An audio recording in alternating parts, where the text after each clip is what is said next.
Yeah. Vanglorious Vanguard. Knowledge born. Yeah. United Front. Tell it. What you want. To the Knowledge Radio. We in here. What you got? Dot. Work hard as a slave to one day be your savior. The wave unwavering.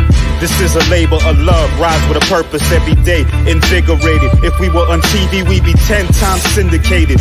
If we waited for validation, a paycheck or accolades, we'd be starved, already lost or ran away. But when your square solid and your circle too, you don't need a place for silence. The concept is conquered through media, not areas of people activity. A mix that don't lose ethnicity, tightness that don't lose elasticity. Explicitly, this isn't where we give the novice regard. Nah, this is where knowledge is born. Last time that I checked, I'm undefeated. Deliver edicts, can't resist when the gods build and manifest freedom. When lines get crossed, they may push a loss, cause they get handed a check. We kick a can and cancel your cancerous gestures. A prophet vision, precision, the prescription for the sickness is to inoculate your fate with the winning. Arrogant beginnings turn to humble endings. And US with KBA is a win-win. 1K. The man is not allowed to fly a plane in his own country. But you want to convince the world that this man is not only a threat to his neighbors, but he is a threat to the entire human family. You are a liar. Liar. And the people are intellectual cowards who sit down and suck up this filthy lie. Man, I've been rapping for a minute, I don't see how niggas hate on it. Swab Boss the greatest, motherfuckers should wait on it. Even if my album drop 10 years from now, nigga, it's gonna be the hardest album out 10 years from now, nigga. The Swab Boss, you niggas should see that shit. Whatever I am in the old niggas should be that shit. Whatever they say they gon' throw, I don't agree with it. Just had a couple of my O's and come at me with it, man, it's Swab Boss. The reason why these niggas get hauled off and 400 niggas die for this cause, it's a small cost. I'm trying to get my people on their feet again, nigga, but I'm back smoking weed, drinking Hennessy, nigga. And maybe that's why I'm not back on my shit. It's Swab Boss from 2-6 who moved out to the bricks, hooked up with Bingo from 5th. Now we know we the shit, now they know they should quit trying to make it hood rich. All that bullshit on your mind, ho, I wish you would spit. Niggas know what I'm about, and they wish I would flip. Niggas ask about a track, they wanna hear that shit, but when they ask to do a track, they don't come near that shit, man. And that's the type of shit that I don't say, man. Niggas know from the go that I don't play, man. Coming straight from the streets, and I can't straight, man. They ain't fucking with him, cause he don't pay, man. Why are the Europeans so insecure about other people in the world? And why do you, after everywhere you go, you gotta kill and murder the rest of the people of the human family? Your history is written in the blood of the black, the brown, the yellow, and the red. Why are you so insecure? Do you know what brings about insecurity? What brings about insecurity is when you have a false concept of yourself. And the false concept of self is white supremacy. They believe that they are better because they are white. And as a result, see, when a man has that kind of silly mentality, Hitler had the silly mentality that the white man, the Aryan, is superior. So then at the Olympics, Jesse Owens kicks up all the Aryans. Hitler is outraged. He's angry. That's very simplistic. Yeah. Well, you need it to be simplistic. You need it to be extra simplistic. You see, they can't even take the reality. I know they can't handle. You know, look. When you take a brick, and you hurl the brick among a pack of dogs, only the dog who gets hit yelps. Think about it. Well, it's no shine in the tail. Snapping off film.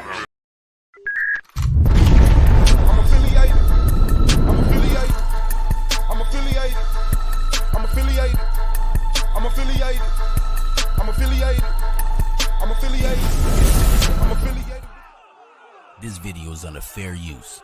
copyright disclaimer under Section 107 of the Copyright Act in 1976. Allowance is made for fair use for purposes such as criticism, comment, news reporting, teaching, scholarship, and research. Fair use is a use permitted by copyright statute that might otherwise be infringing. Nonprofit, educational, or purpose use tips the balance in favor of fair use. All rights and credit go directly to its rightful owners. No copyright infringement intended. Enjoy. Oh yeah, on your way out, make sure you like, subscribe, and comment, man. This is the Argument League. Turn up.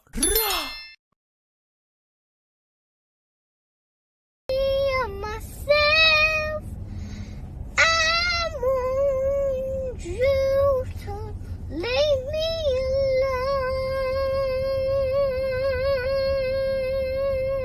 Leave me alone.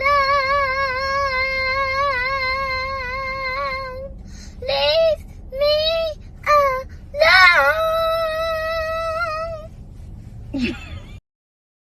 Oh, you know what that is? That's an insect here called a semi in Japan. Give me 1 second, please. Go ahead. Oh man, Julie got on. Go ahead. Oh, let me get that. You know, I'm supposed to be like, yes, I can. No, nigga. Beat up.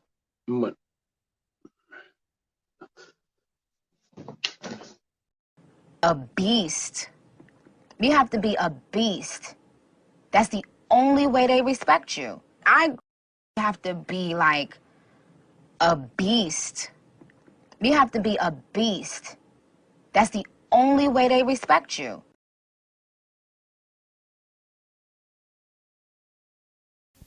Hey, I'm Dina. Look at my feet. My feet are straight ahead. You don't want to do that. You want to turn your feet out. I'm going to do this backwards. And that's what makes it look like hip hop. What this is with hip hop is everything's down low. It all is in a plie. I think. Call up your mans, now we coming for you. We coming for you. We coming for you.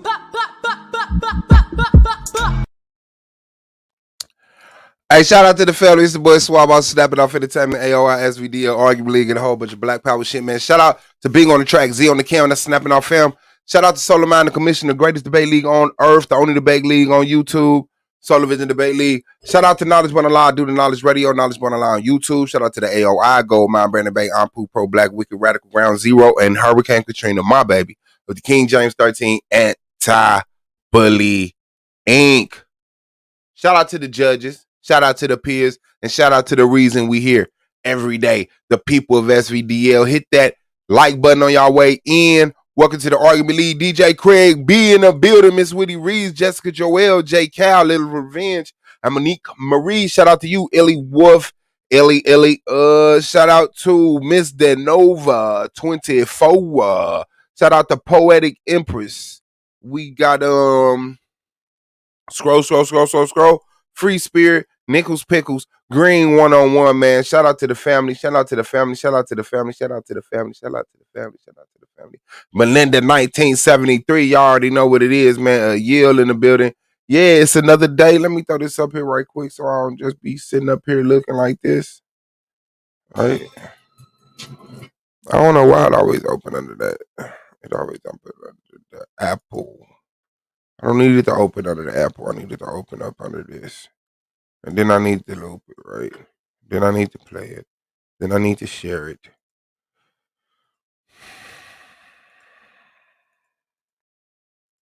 And there we go.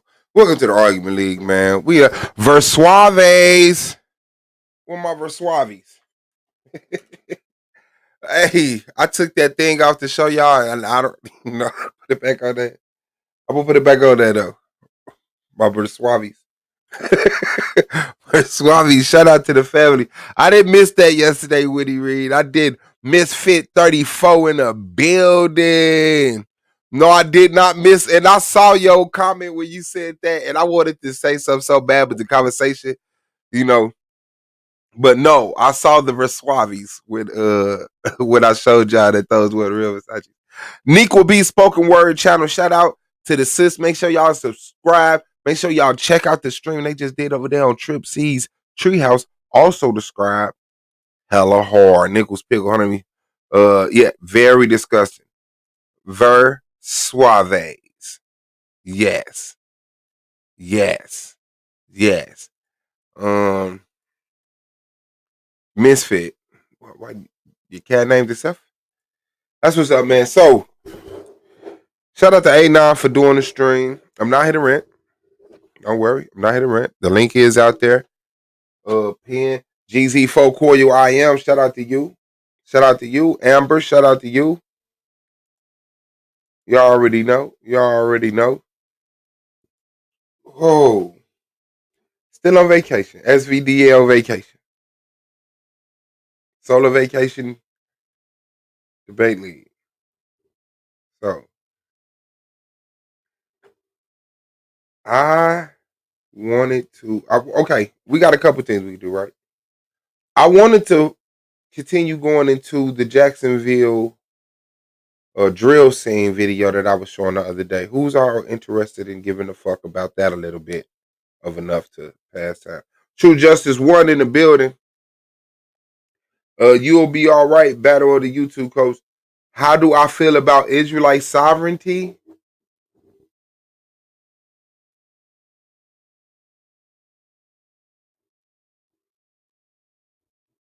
I don't. You know? I don't. Israelite sovereignty? Hey. Do your thug thizzle. Do your thing. Do your thing. Power to you. More power to you. Yeah. It's empty inside right now. It's void. There's no feeling. Shout out to Israelite sovereignty. Oh, please remember to like, share, and subscribe. Please do that. Please do that. So I found the drill music subgenre interesting.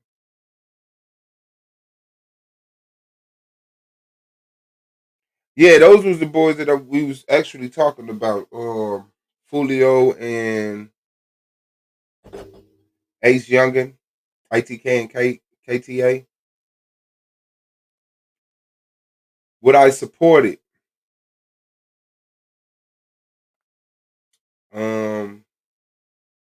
Oh, please don't send it to SAUVEBOS26. Send it to UAV. I mean, I don't never point it out because people just be saying my name. I know what they saying. But people spell suave SAUVE instead of SUAVE. But yeah, I know a lot of the time it just come out like that. I'm more of an old school hip hop person. Yeah, and it wasn't for the music, right? It's not for the music. I'm like, these are actual, young men and women getting murdered, killed, going to jail. And I hate to admit that I was that disconnected from my people, but I grew up knowing the world is a ghetto, right? There's broke people everywhere. There's violence everywhere. But for somehow, these kids got away from me. These jits, they got away from me. And I was like, whoa, this is kind of fucked up. This is kind of fucked up how they feel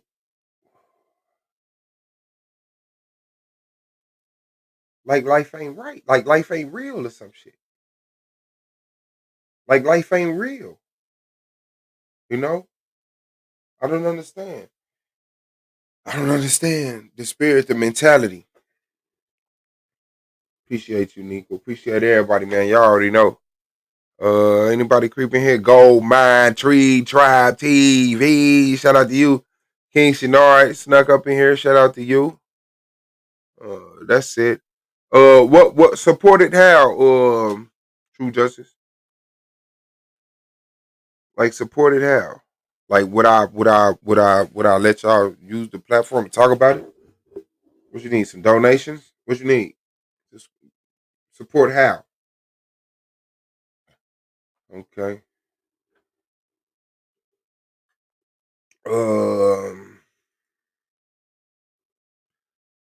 Sonetta and them has retreated. I gotta say this. Shout out to Susan. Sonetta and them has retreated. Mrs. Royale, peace to you. The Brother Vomit is no longer with us. Judah is no longer with us. Shout out to Divine. Yeah. It's over. You go to their chatters, you saw that nigga saw that. That motherfucker like, can I answer that question? They was like, no, we ain't doing that. We did, yeah. Put some respect in the argument league and all affiliates. Shabo! It is becoming a thing. Would you help it grow? Money, work, or speak time on the subject? Anything that I can afford to give, I'm gonna have to give to the black aspect. Now, when I come speak to Israelites, or I work with Israelites, or I, deal with Israelites, I deal with them as black people. Yeah. So like I'm not in y'all way, but I cannot go directly against the greater purpose. So it would have to be something that I saw and I could weigh, and then I could choose to say, well, yeah, let me give them some money, or let me speak this. I would have to, case by case, see who you're talking about, because I mean, it's only 0.0 something of Israelites that I actually see that's like worth even having a conversation with. So, amongst them brothers, I could see me being like, yeah, let me motivate people. Here's a donation, or you want, that's just it. I mean, y'all can come on the platform, even you, True Justice. I don't know why you don't. I thought I've been told you could get manager. Like, y'all can come on here and do your shit. Me giving One Nation Set Apart supporting Israelites. I mean, I feel like, because we built it around the league. If you in the league, you should be able to voice yourself anyway. But I mean, a lot of people do look at that as me supporting Israelites. Shout out to Queen Cascade in the building. And who else just came in? Oh, okay. No, that's it. Yeah, so that is what it is. But yeah, man, the haters have him. They dead. They no longer with us. Shout out to Real Life. Let me get into the documentary. You can check the whole thing out on Trap Lord Ross.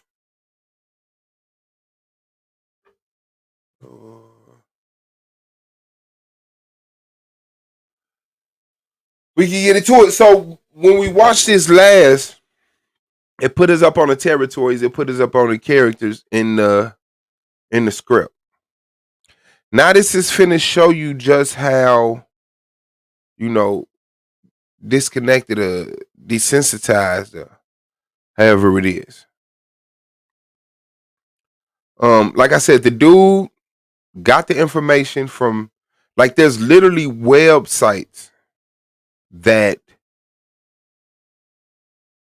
play by play keep a tab on drill scenes around America. I mean, around the world, because now it's in Toronto, UK. They got Chicago, they got Philly, they got Florida. So yeah, it was just hella fire interesting to me. I mean, other than the obvious fucking points, but yeah, it really was.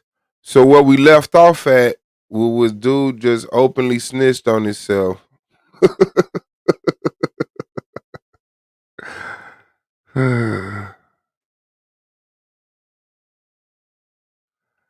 Where was we at?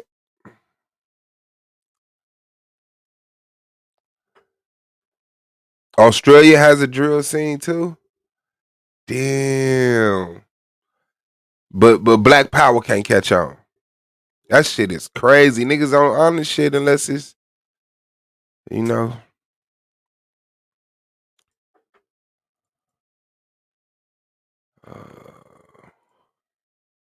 I believe this where we was.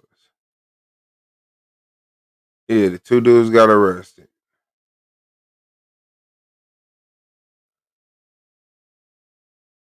Okay, let me see.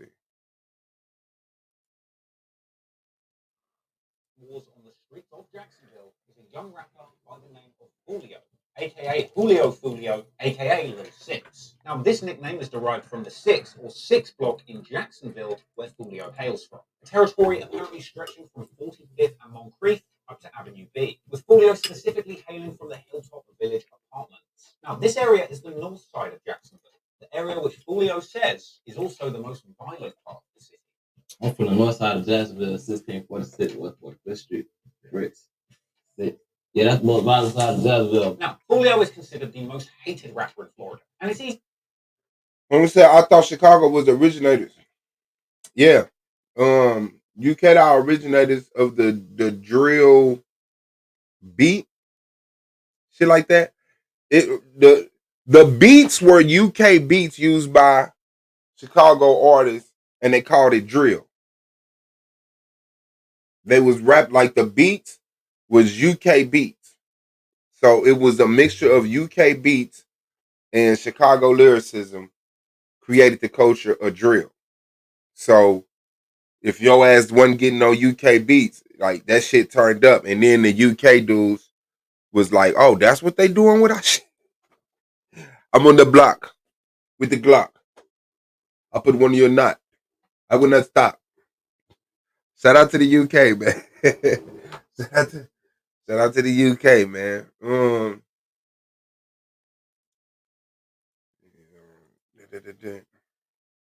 Never did a spinning class, but I hear it's majorly effective. Shout out to spinning. Kangaroo hop. That's fucked up. Joel, you know how the team said. The UK been drilling since early, bro. 2000. I ain't mad at you. What's not true? Oh, I don't know the hell you got that. What's not true? Or you just got contention? That's your third comment. You could have put some information out about that. But that's where I saw it come from. Niggas was using you rapping over UK beats. And then niggas start making beats like you would like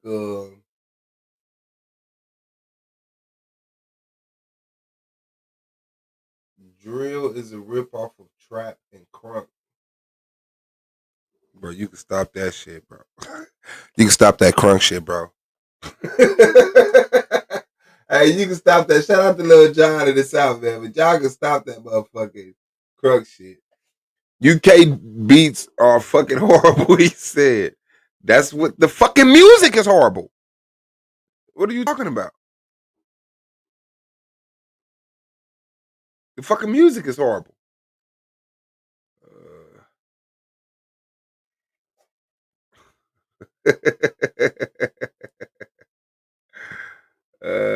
He said UK drill, you have to hear it. They got like this set of old white dudes too.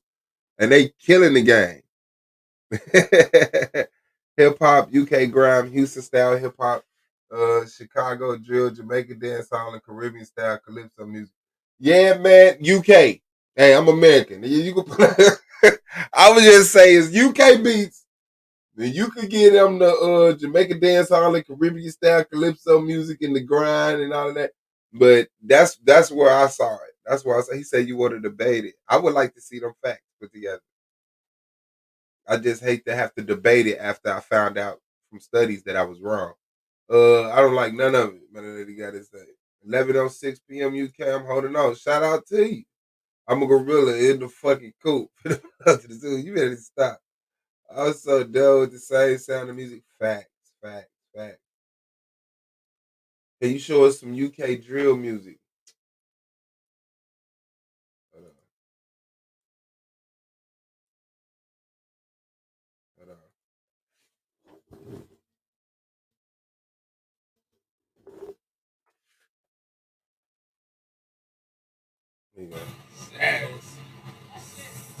Party with Barbies and drillers. The kickback mad on the spinner. I see enough man just run for my niggas. How they talk about dingers? They ain't got dingers. They ain't be cool like a dinger. My little nigga riding loose with a chinger. Man, you get done with the nigga. Welcome to Brixton. I'm in the party with Barbies and drillers.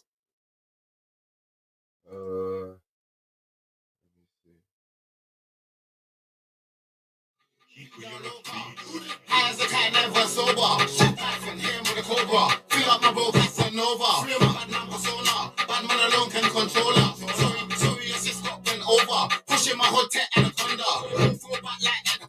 G-wing when I G-wing, slice it up like it's crisscross. We in the trap with them big rocks. I target and trap you, call me sauce so I flip rocks. The body gliding on TikTok. Free the guys, they can't stop clocks. I wish man to run up on me like I run up in yours with a bees. TV, I'm labeled at IC3, but labels know my signing fee. I wanna spray for breeze, but let me leave that to the streets. The rector and my team, 2 hands on the cannon, let's make a scene. But call me Kevin, but in a bando I was.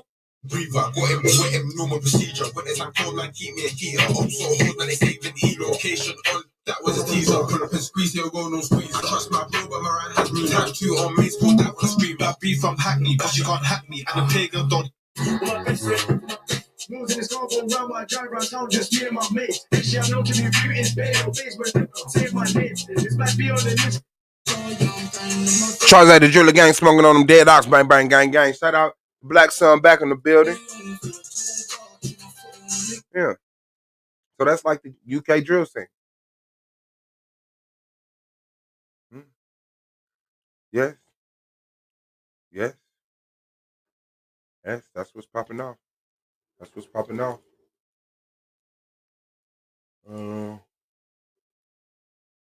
Yeah, sure. Yeah. If they rip the South off and then they made UK beats, that's where I picked it up from. That's where that shit. Say Suave don't play, just post the link. Okay, I'll stay away from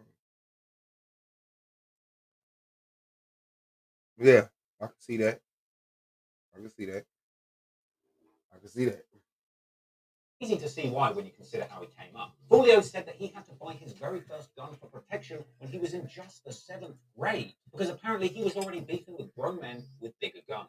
A nigga got their first gun in motherfucking 7th grade. You still going to 7th to do spies. So after that, it was a rap. We'll always beefing with grown older niggas. So shit, they always had the advantage and shit of us. Like they always had the guns and the cars to pull up on us, and you feel me? We ain't never had that shit. And I swear that's how I be, but it don't be like way older. Like you be like 15 and the dudes be like 19.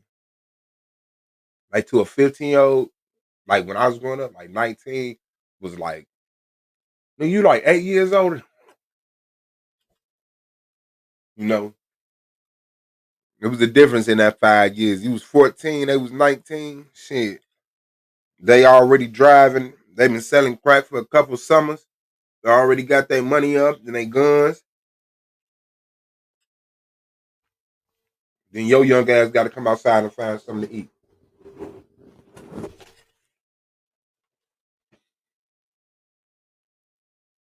Foolio's upbringing seems like it was nothing but pain. In fact, his father was murdered when Foolio was only 13 years old, being shot in the head twice in a brutal attack. Apparently, retribution after a man that Foolio's father had beaten up a month before came to get back. Foolio even said that he witnessed his first murder at close range at the young age of 12. Problems, I saw a nigga get shot in this shit, but this was and my other dog, this was in West Jackson. I was probably like 12 years old. He beat the shit though, my dog boom, but that point blank range nigga. I was 12 years old saying that type of shit, though. That shit wasn't nice. Apparently, Foolio also got shot in the leg getting off the school bus, age 50. We getting out the bus and shit. I ain't thinking nothing of it, though. I got my uniform on, books, man. I ain't thinking nothing of it. It's regular day. This my first day of school. Mind you not, this my first day getting, because I got kicked out of school. Another school fight, so this my first day in an alternative school. So boom, nigga had ran through the cut with a shoot and I got hit on my motherfucking hip on time. So having described Jacksonville as a literal war zone, then it's no surprise to find out that apparently... Yeah, I got shot when I was 14. First time I got shot when I was 14. Like the second time I got shot, I think we was 15. 16, some shit like Apparently, Foolio had lost around 15 friends to gun violence before he had even turned 20. In fact, you'll hear Foolio telling his deceased friends to rest up in his music frequently. Names like Vontae, Kendre, and Newski pop up in Foolio. And that's what hit me. Like, who are you kicking it with? I didn't even, let me see.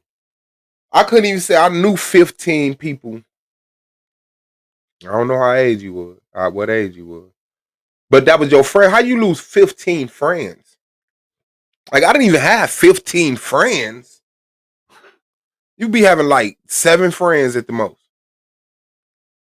Really like 3, 4 if you stop lying to yourself. 1 if you actually knew the truth. Shit.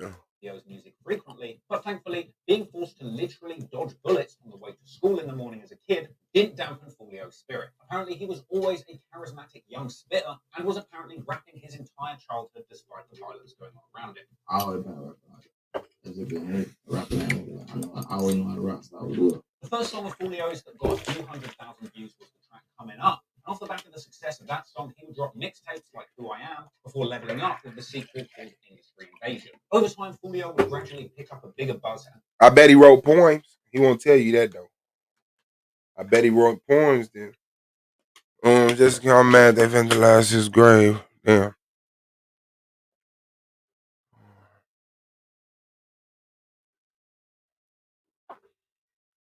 I don't know how niggas still amazed about hood stories, especially if you lived it. Or thank you. Thank you. Thank you. But the thing is, Pookie, I think that hood shit is engraved in us now, right? In our culture. Like that's where we came up in. You know, my pops, my grandpops came up in the street. And now that it survived, the niggas ain't in the street, they glorify that street life. Because they got the option to opt out, go in the house, get something to eat right quick. You know what I'm saying? I'm going to the crib, getting something to eat, and we gonna come back out here and act like we struggling. But I think yeah, I think that impressed a lot of people who wasn't there. Like, I survived the 90s. I'm trying to stay away from that shit. It's not, it's, you know, it's but people who ain't never really live it, I don't know why I said lived like that, but for people who didn't really live it, you know, they like they enjoy it. It's a euphoria, you know. It's something. It's something. Shout out to A9 in the building. You already know what it is, man. How about that miss nobody sneaking, creeping in? They say, what does he say? You can't understand it. More attention in the industry, eventually landing in the studio with some big name producers. Most notably, Atlanta legend Zaytoven, creating bangers like How You Do It, and the fully Zaytoven produced mixtape 6 Toven.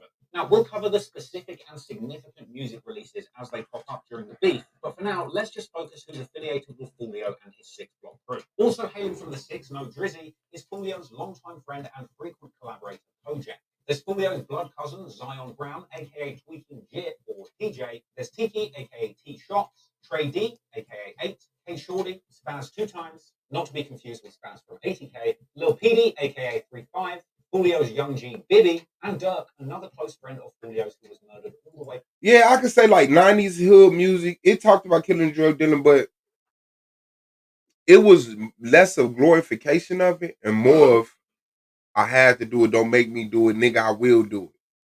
Cause, you know, but it was giving game.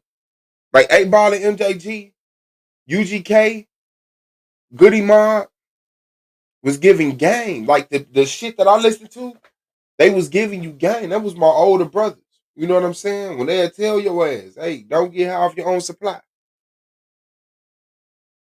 They'll tell you,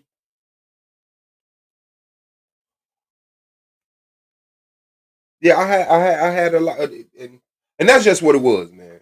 Scarface was giving your ass game. Cube was giving your ass game. Like, motherfuckers, E40 was lacing your shoes the fuck up, giving you hella game. So by the time I got outside, shit, it was like, okay, don't be a sucker. Don't be you know what I'm saying? But the game changed. And you had to freestyle on the spot. Oh, shit. Being a real nigga ain't really, motherfuckers will call your ass a hater. So, you still got to represent. Shout out to Yeti Black in the building. Let's get it. Back in 2014 as part of that PCE bid. So that's the majority of Foolio and his 6-block outline. But as time and beef went on in Jacksonville, the KTA crew formed out 6-block and a few other Jacksonville crews that were all beefing with KTA crews. This includes an affiliated crew from a hood called Vontaland, which includes blocks such as Callaway Cove, the Washington Heights Apartments, and Ken Knight Drive. And Vontaland is where Foolio's friend Rod K is from. You've also got A Block, which really just refers to the Arlington area in Jacksonville, an area which is geographically in the east of Jacksonville, but considered the south side by the people that live there. And now this brings us to the Y&R crew, sometimes referred to as Dankway or A Block in the past. Y&R is an Arlington-based squad of extremely feared gangsters in Jacksonville, with many of the following members having been associated with, but for the record, not proven to have been involved with a lot of the more serious altercations between these two crews. You've got people like Y&R Mookie, Cho, Bree, Lil Ron, Y&R Slugger T, who for the record, being one of the only white guys involved with these crews, seems to attract some pretty credit. And these some other snacks I found.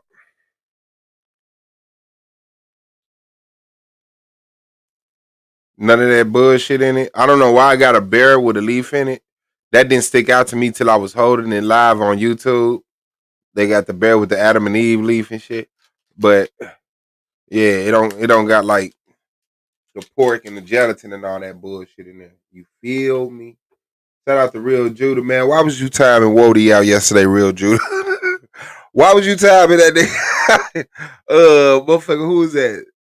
Something bald. What the fuck? Yeah. No pork added. Yeah, I didn't know this. It's a fruit roll. I thought I had one open, but I ate it. And I was trifling up the paper right there. So, naked bear equal bear. Oh, shit. There you go. Cooker said they did it fried chicken, pepper steak, rice. Nequel, I'm going to need you to stop this right quick. You said you cooking fried chicken and pepper steak. Come on, fam. Mixed greens and cornbread. That's what's up. So I got the Paw Bear snacks. The motherfucking goddamn it. Remember what was that one motherfucking beef jerky commercial and shit with the Yeti with the motherfucking Bigfoot? 90s. You all had to live what you spit. Now you can live your friends' life facts. And the custody is now the top guy. It's all upside down. Yep. Goddamn dope fiends running the motherfucker. He said, yo, I'm at the beach right now with my Israelite wife. That's what's up. You made lasagna, Amber? That's hard.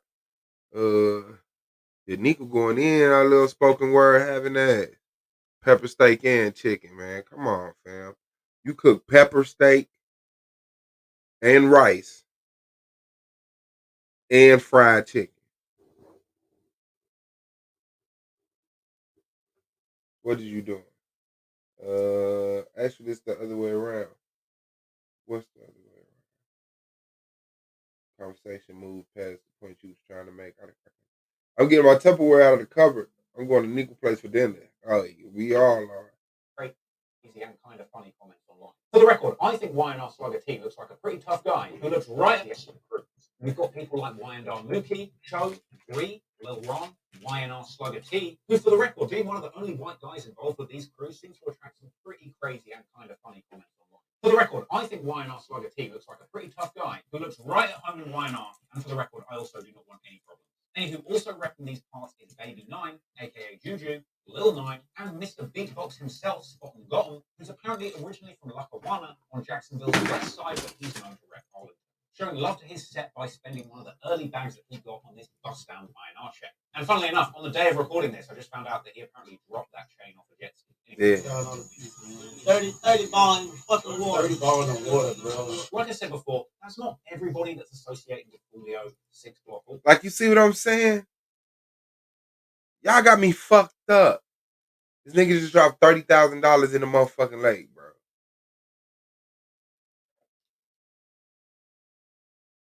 Bill's west side, but he's known to rep Arlington. Showing love to his set by spending one of the early bags that he got on this bust-down INR chain. And funnily enough, on the day of recording this, I just found out that he apparently dropped that chain off a jet ski. Anyway. Down on the piece, man. 30 ball in fucking water. 30 ball in the water, bro. Like I said before, that's not everybody that's associated with Julio, 6 block, or KTA, but just some important faces that are going to be I just made some just serious for the record, so that scratch. it's super easy for you guys to understand. Arlington is from A block, which is considered the south side of Jacksonville. Julio is from 6 block, considered the north side of Jacksonville, most dangerous side. So that's north and south under KTA territory. You've got Youngin 8, who's originally from the west side, but eventually ATK ended up including a lot of people and crews from the east side too. So basically, what you've got going on in Jacksonville is north and south beefing with east and west. I hope that makes it a bit easier to understand. So now you know the people involved. Like, that's how disconnected we is with each other. North, south, east, west. We into it. Like, literally, when I grew up, it was like Fillmore was the vice lord. Fillmore, Buchanan, Fillmore, Pierce, Buchanan, Lincoln. Lincoln was the folks. Fillmore was the vice lords. 2 streets in between. The 3rd street was the folks. And I stayed on Fillmore, and our granny house was on Lincoln. And that's how I actually became folks, because when I was living on Fillmore, like, my brothers, like, really weren't fucking with me. They was, you know, older than me. So it was like, one day my brother was just like, man, stop following me. So I had walked from Fillmore to Lincoln, and then the boys on Lincoln saw me like, oh shit, that's one of them niggas from Fillmore. And I was oblivious to it, so I don't even know to be scared.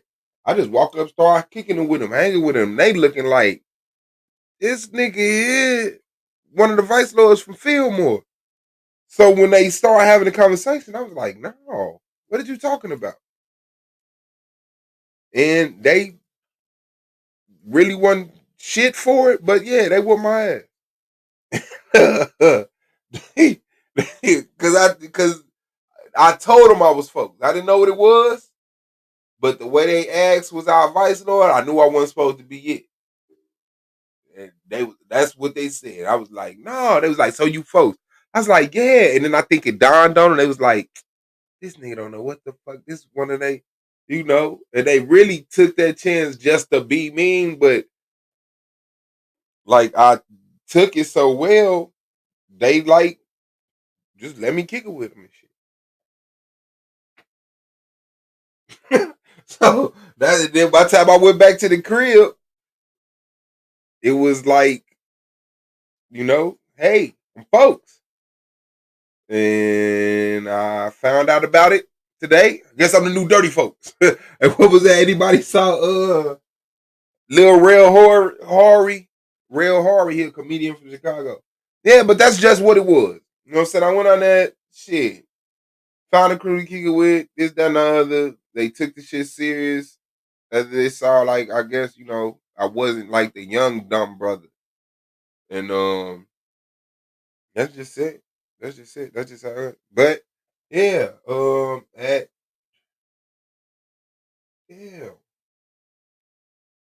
13?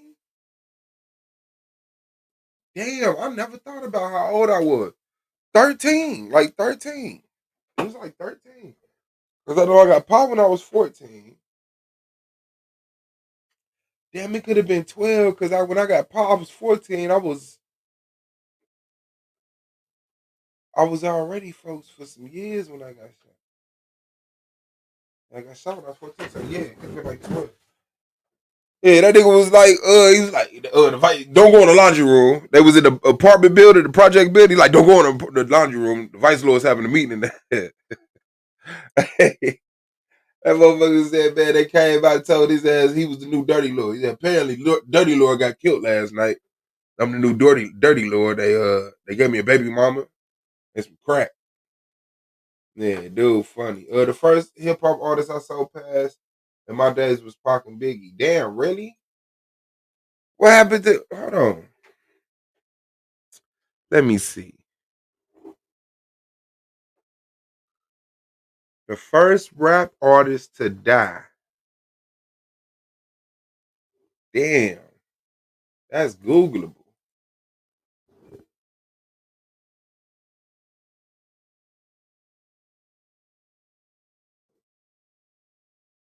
This one said Feast, Kevin Fred. Who the fuck is that? Jam Master Jay. Jam Master Jay died after Tupac. Jam Master Jay was working with 50 Cent. That's how 50 really got out. Let me see. Scott LaRock. Scott LaRock in 87. Got shot and killed. Scott LaRock.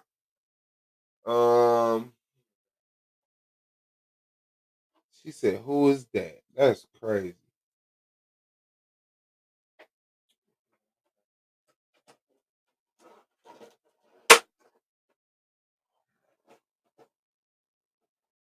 Oh, he was a DJ. All right, we want to ask you a rapper. Let me see. Charisma Seagram. I don't know who the hell is Seagram. That sounds like some West Coast shit. Oakland, California, told you. How did I know that? How did I know Seagram was from the West Coast? Yeah, he got shot in 96. Okay, hold on. Tupac got shot in 96. Damn, nobody gave a fuck about Seagram. That nigga got killed in July. Pac got killed in September. That's what's fucked up when you die around somebody else famous. Nobody knows the people that died the same day as Michael Jackson. And there was some famous people that died the same day as Michael Jackson. Hell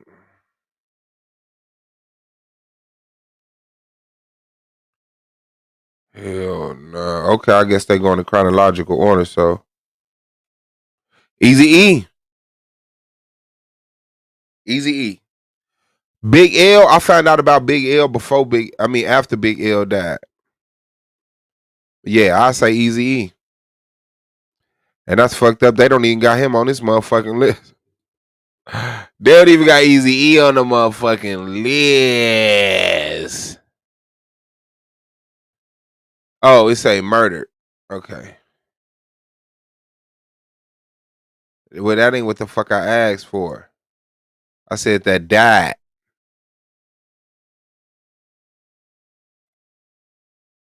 Okay, Eazy-E on this one. Okay, yeah. Yep.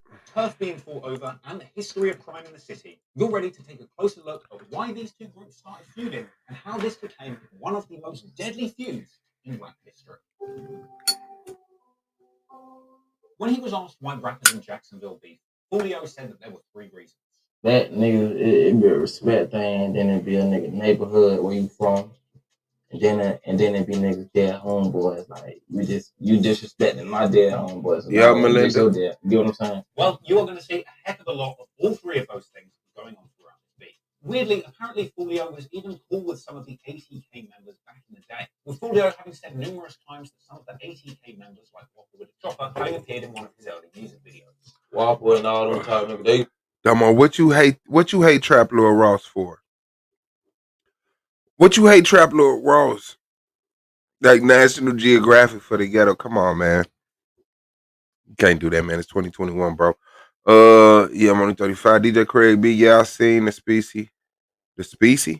I'm just saying who the elf comes up with that. He was wild in that whole special. Oh, special. Okay. My bad. Hold on, what DJ Craig B talking the fuck about?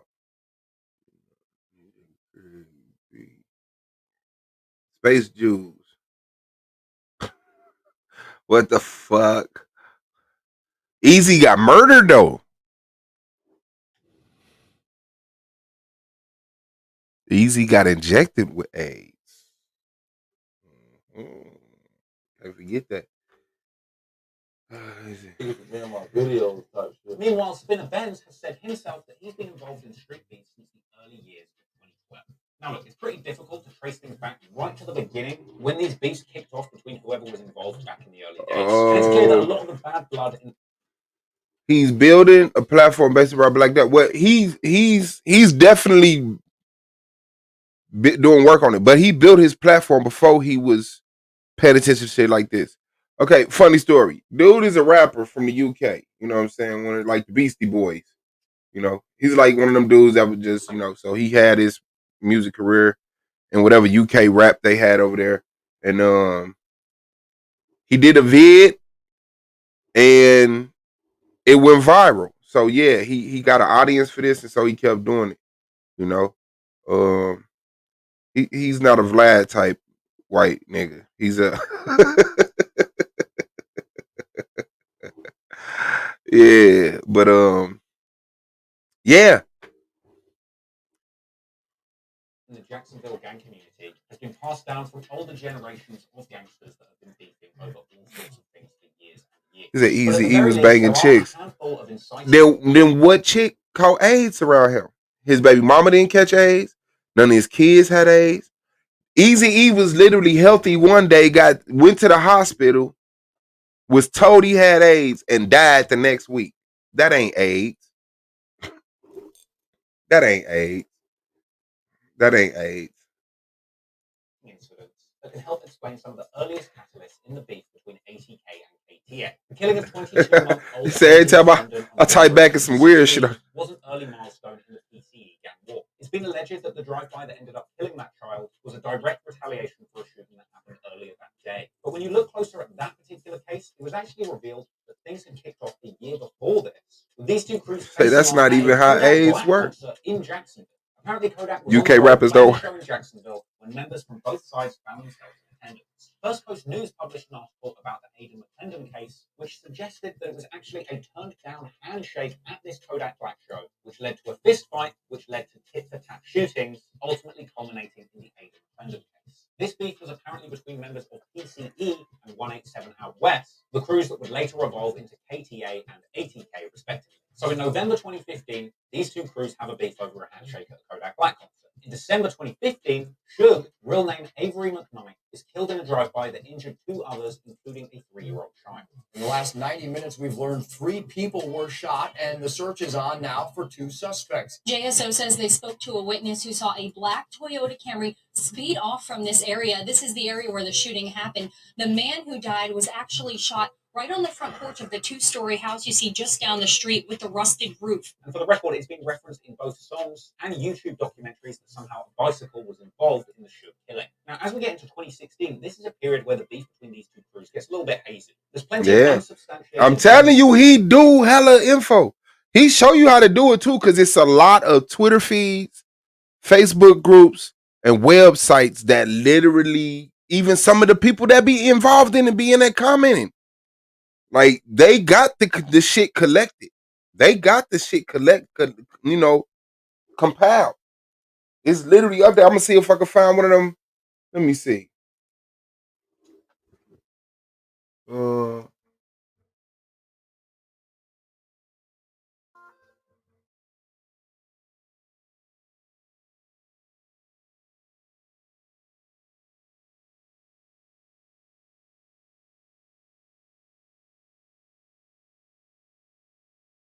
It's one of them weird.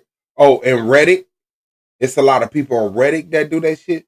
But it's one of them that's called like Chicago Drill Scene, 773, some shit like that. But yeah, they be snitching on themselves in this motherfucker. Floating around the internet regarding robberies, fights, and shootings between these crews following the killing of Aiden McClendon. I'm sure there was plenty of bloodshed between these two groups in 2016, but the one thing we know for sure is that the most devastating escalation of this beef... Oh, that's his hair. That's a visor hat. 2017. On this day, Julio's blood cousin, 18-year-old Zion Brown, aka Tweaking Jit, was at home with his younger sisters, aged 16 and 9. Allegedly, somebody from the ATK side of the beef smashed through a glass door on the house with a brick, entering Brown's home, firing multiple shots, killing Zion Brown and hitting his 2 younger sisters.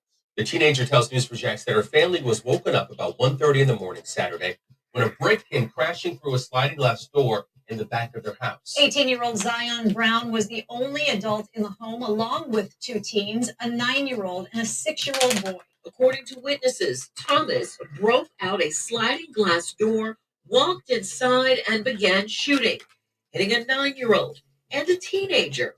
They are recovering.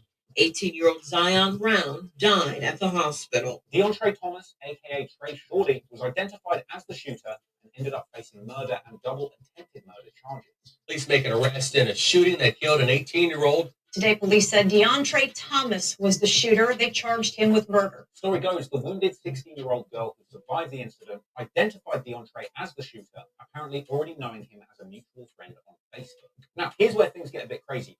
That shooter had previously been charged as an accomplice in a robbery case with Youngin Ace as his co-defendant. Now, a lot of speculation has been thrown around since this incident as to whether Ace had any knowledge of the hit, or if he or somebody he knows was even an accomplice there that day. For the record, there's absolutely no public evidence that Ace was involved in that hit. However, the news did say that they believe that Trey Shorty was not alone when he entered Zion Brown's home.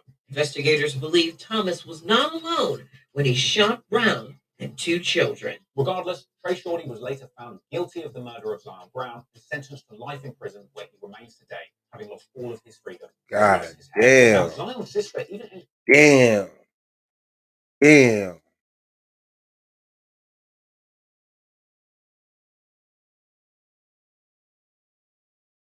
That's crazy. No, Suge did not say he poked Eazy-E.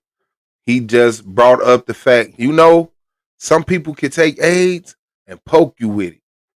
That's what he did. He just pointed out that can happen, but he said it in a very insinuating, creepy way, if, you take it like that. But he didn't just say, hey, I poked Eazy-E. where he remains today, having lost all of his freedom as well as his hair. Now, Zion's sister even ended up dropping a tribute song for her fallen brother, and her involvement in this story is going to get crazy later on, so just remember her and what she had going on. But regardless, after what happened to Zion Brown, even with Trey Shorty in jail, the KTA side of the beef knew that somebody else was involved in this incident, and they were looking to get back. In the months that followed, the Ops were hungry for revenge on the ATK side of the beef. In a May 2018 interview with My Mixtapes, Youngin Ace said that during this period, his house had been shot up with his own mother inside it. This just be my room right here. My boy shot my house up. I was right there on the bed, me and my little brother Quan. They shot my mama's house up. They shot this part right up. My mama was in the room. They shot that bitch up. My house always got shot up. They always spent on my shit. But they was doubling back though, for real. Come here though. However, I doubt Ace could have possibly ever imagined just how bad things could have gotten following this incident. Because soon Ace will be facing tragedy on a scale I don't think I've ever seen in hip-hop or even crime history. I'm talking about that terrifying and tragic night when Ace lost 3 of his closest friends right in front of his very eyes. Black Power, Karai. On Tuesday, the 5th of June, 2018, Youngin Ace was out celebrating the 18th birthday of his close friend, 23, aka RJ, real name Royale Devon Smith Jr. They were seen with Ace's blood brother Quan, real name Trayvon Bullard, as well as their other friend, 4, aka Kobe, real name Jacoby Deshard Groover. And the 4 boys were seen posting on social media in good spirits on their way to dinner.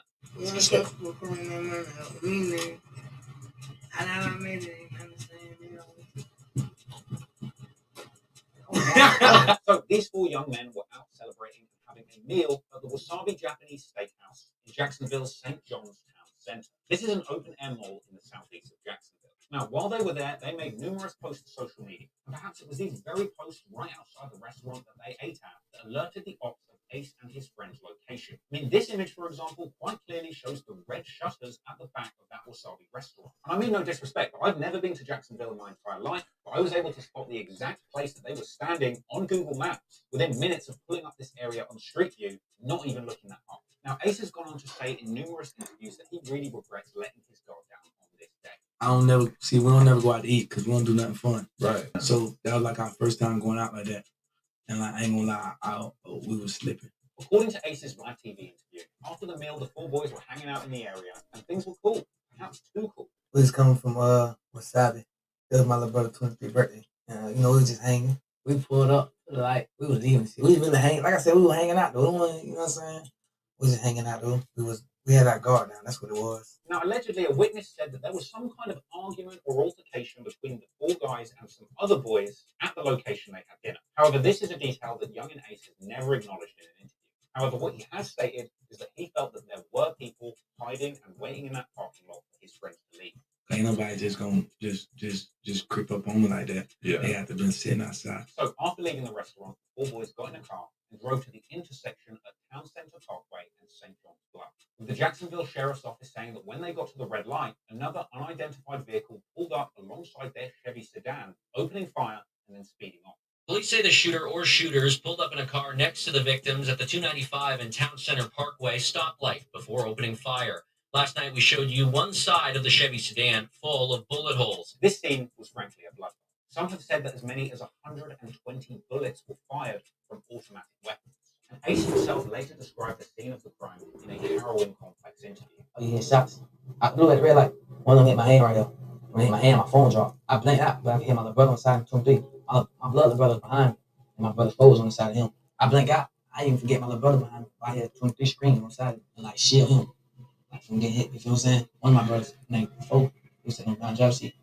He told me to call the ambulance. But 23 on the floor telling me like, I can't move. You know what I'm saying? I'm like, unlock the door, open the door.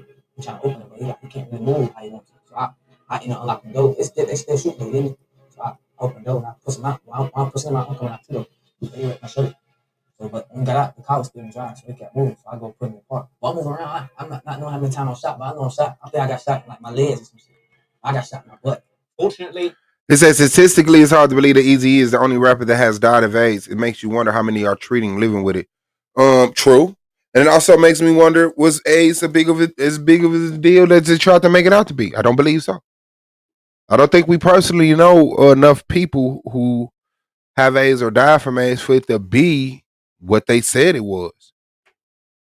To the truth, yeah, we could set up unofficial debates. Yeah. Shout out to Alexis Candy Davis. Shout out to King James coming in the building. Shout out to Brown Barrett, Better Future, Free Game TV, Karate Introvert. Young and Ace survived the shooting, but he was hit 8 times. However, all 3 of his friends were less fortunate and lost their lives. Ace's blood brother, Trayvon Bullard, aka Quan Quan, aka 2 times, was shot 3 times, including a shot to the head. 23, aka RJ, real name Royale Devon Smith Jr., was shot around 5 times. And 4, aka Kobe, aka Jacoby Deshard Groover, was shot around 12 times. I can't imagine how hurt Ace's heart and body were after this incident. Ace was seen laid up in the hospital, hurt pretty bad, but managed to fight through it and recover in what can only be described as a genuine miracle. But it can't have been easy. In fact, a clip even circulated on social media, seemingly depicted Ace in the hospital, looking kind of delirious off the painkillers, replaying the incident. Appreciate you. Facts, Black Son.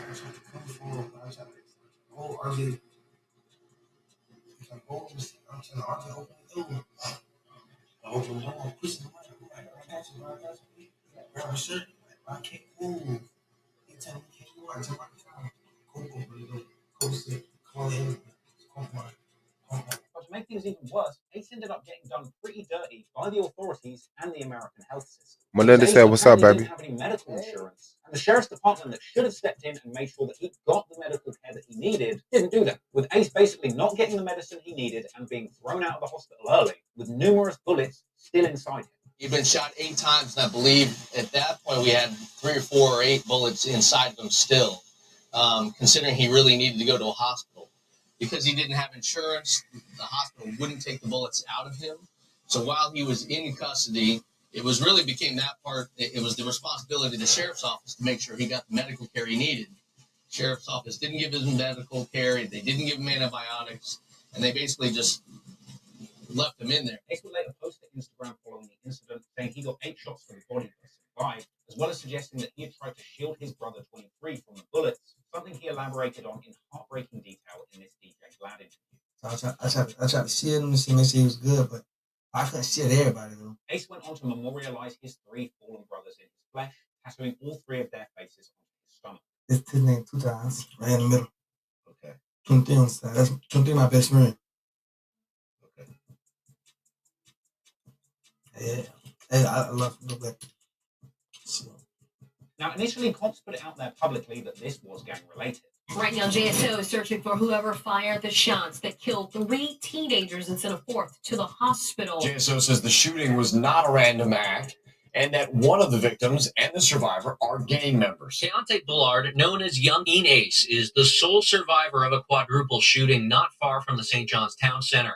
His 3 teenage friends, Trayvon Bullard, Royale Devon Smith Jr., and Jacoby Deshad Grover, were killed.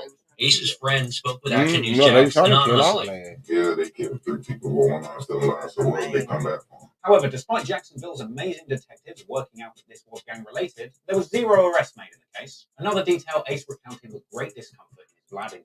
Were there any arrests made in this whole situation? No. Oh wait, no, scratch that. The cops actually did make 1 arrest after this incident, Ace himself, who ended up in jail, still injured, for violating his probation because he had been seen at a gun store earlier that day holding an unloaded firearm in a gun store, which apparently he wasn't allowed to do. Police say Keontae Bullard, who is also known by his rapper name Young Ace, is charged with violation of probation. Last October, Bullard was sentenced to 31 months probation after appearing before a Clay County judge and pleading no contest to accessory after the fact. Well, police say he had a firearm on him, which is against his probation, of course. So this morning he is in jail, set to make his first appearance in less than an hour from now. It appears some people, though, are a bit upset and angry about Bullard's arrest. JSO says its communications center received nearly 700 calls in about an hour and a half's time because of a social media post related to the arrest. They say the post advises he is supposed to be in the hospital right now, but is in jail instead. Kent, when we put Keontae Bullard's image on the news...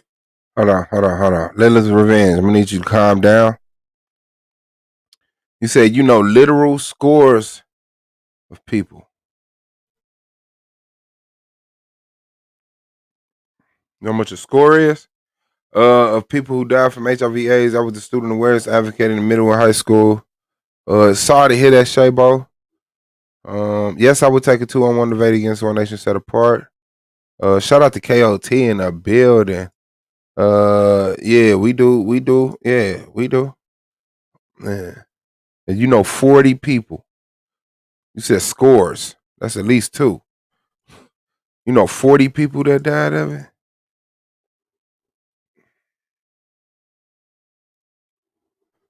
That night, someone who admitted shooters here on University Boulevard recognized him from just hours earlier. Hours before the shooting, he was shopping at Shooters on University Boulevard. So they had Ace all up in court, denying him bail while he was still suffering from his injuries, with 6 bullets still in his body and Ace struggling to even stand. And after getting to jail, things didn't get better for Ace, because they made him shave off his trademark hair and refused to let him go to his brother's funerals. And hell, apparently at one point they even tried to give Ace the YNW Melly treatment, attempting to pin the blame for the triple shooting on Ace himself. They were like I said, a lot of people, they were blaming me for it. Even the police would tell my mama that, oh, I did it. Later that month, thankfully, Ace's lawyer was able to get him out of jail, but not scot-free. He was placed on house arrest and had his probation reinstated. But at least he was free and able to get back to what really matters. No, not sweet vengeance, music. Laying in the hospital bed, they shots my body, on my mind, and my brother. They say, them 3 didn't make it. Just for the pain, no other way I can take it. Heartbroken, body feel wounds, the jail ain't give me my medication. Stuck in confinement, when where the hell is my destination? Seeing my mama cry, my motivation. I know I'm blessed, God here to save me. Some say, I'm a walking miracle. So Ace got out of jail and channeled his emotion and his pain, quite literally, into his music. With a headline track titled Pain, with his song Pain reflecting on the incident and his feelings about it becoming his biggest song at the time. The song Pain was from his Life I'm Living mixtape, which for the record also had the NBA YoungBoy assisted banger Gifted, which makes sense to me because from having listened to quite a lot of Young Ace, I feel like my best description of him is like a Floridian NBA YoungBoy who's actually a bit easier to understand. Anywho, thankfully, Young Ace was able to survive this tragic incident. Okay. However, there was one person not quite as happy as me to see Ace survive, and that was Julio. Because if you think disrespecting the dead is somehow something new that was invented by these guys recently, you are mistaken. Because not long after the shooting happened, Julio took to social media, not only giving the impression that he knew something about the shooting, but also suggesting that he initially thought Ace had passed away too. Them boys lost the Fortnite match. Chill code up, man. Cold Summer Alert, man. 2-3 pack, man. Ace pack, man. I don't know what happened to the nigga Ace and his brother and shit. Yeah, well, Ace, you know, condolences to your family. Fuck them other niggas. I don't give a fuck. Nigga, no, I don't even really fuck with Ace like that. I don't really too much give a fuck about none of the situation. But you know, nobody deserves to die. But you know, karma is real. Fucking nigga talking about, and all you outside rappers that's mad. In fact, it almost seemed like every single day that passed, Julio would find a new way to disrespect Ace and his fallen friends. He was having t-shirts printed. Julio took to his IG story to tell his fans that he was smoking on the box, going as far to call them by their government names just in case the police's case wasn't tight enough. Royale Smith. It's that 4X. Who else that is? Quan. Around a month after the shooting, Julio dropped the song Fuck That, which had disses aimed towards Young and Ace and references towards the hit, with Julio saying he puts on his ski mask, pulls up P and tries to shoot threes, saying that chopper turned Ace's team to dust, saying he could have killed a rapper, saying his team are 5 bodies up. And on the chorus of the song, Julio did one of the craziest things I've ever seen in a rap beef ever, saying that the whole city wants to kill him and then rapping his actual home address. Now, this perhaps wasn't such a good idea, considering the fact that Julio would later reveal that the same year that he rapped those lyrics, his house got shot up with his mother catching a stray bullet. Nah, my house had got shot up. Nigga had spent on my house and shit like that, and my mom got hit one time. Considering how grisly the hit on Ace and his brothers were, it's no surprise that deadly retaliation was only around the corner. On July 23rd, 2018, a reunion was taking place on Jacksonville's east side of Philip Randolph Park, with around 1,000 people in the area. The following Facebook video captured the moment that gunshots were fired in the crowd, causing a panic in the park. Well, here's to show a woman running from gunfire at a block party in Jacksonville. Action News Jax first broke this story last night. Police say a man was killed when dozens of rounds were fired on A. Philip Randolph Boulevard. JSO told Action News Jax that 1,000 people were at the block party at that time. It turns out that these shots had been fired at a man named Lawrence Davis, a.k.a. Trey D, a.k.a. 8. He was a close friend of Julio's who would sadly pass away later in hospital. Has identified the 21-year-old man killed during a local reunion on the east side. Investigators said that Lawrence David was shot to death Saturday. A few weeks after this, 6 Block tried to retaliate for Trey D's killing, an incident where 3 people were shot. Okay, this is kind of funny. So Lil Popper actually copyright claimed this video before I took it live because he'd used the audio from this news report in a song and put it on Spotify without permission. So I can't show you the news report. And funnily enough, this claim obviously led me to discover that it was actually him that got shot in this incident, Lil Popper. He actually talks about it in the song Purple Heart, which I can't show you any of because he copyrighted it. But there you go, fun fact. It was also this month, in July 2018, that a young man named Corbin would go missing, and he wouldn't be heard from again for an entire year. Where is Corbin Johnson? The 18-year-old's parents say they dropped him off last week at a job interview, and they never saw him again.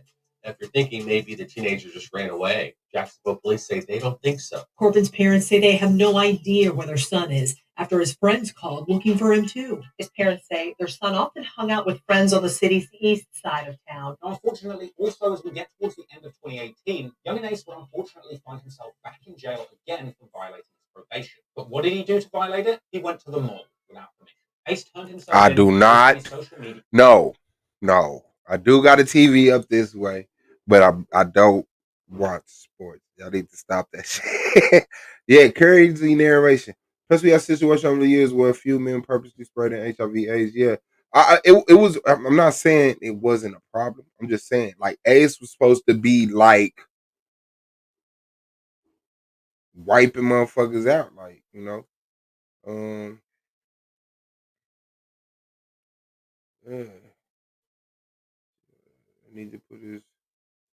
They need to put this man on payroll or something. He's snitching on everything he can. Hey, they already snitched on. Yeah, they already snitched on. They snitching on themselves. Shit. Media clip telling his fans that by the time you see this, I'll already be in jail. I'm out this bitch now. I ain't gonna lie. See, when I post this video, I be in jail right now. I already knew this shit would come here. They don't want to never see a nigga win. They want to see a nigga. You know what I'm saying? But I knew this was coming. Yeah, they done took me to jail. If you see the video, I'm already in jail. Shit. Meanwhile, Julio is continuing to make music and pick up a buzz. It's actually around this time that he drops his sixth Toven project with Zaytoven, as well as the song Dirk Story, a tribute to that fallen friend of his that passed in 2014, where he told the story of them going from enemies to friends and saying that Dirk was set up. In that song, Julio also expressed hurt he felt for the murders of his cousin Zion and Trey D. The music video for Dirk Story being a basic but very moving montage of throwback pics of Julio and his friends. However, Julio would soon go from mourning death to celebrating it, as another significant escalation in this feud would come on the 16th of January 2019. On this day, Young and Ace would release the song 2 Times Screamin', an emotional track reflecting on that night where his bros, including 2 Times, were murdered. However, on that very same day, only months after being released from jail on a whopping 10-year sentence, ATK affiliate Willie Addison, aka Boss Goon, is performing at the Paradise Club in Spring Park on Batmeadows. However, after he finished performing, he gets into... Yeah, but they not just snitching through the rap music. They get on Twitter and tweet shit, Instagram, Facebook, you know.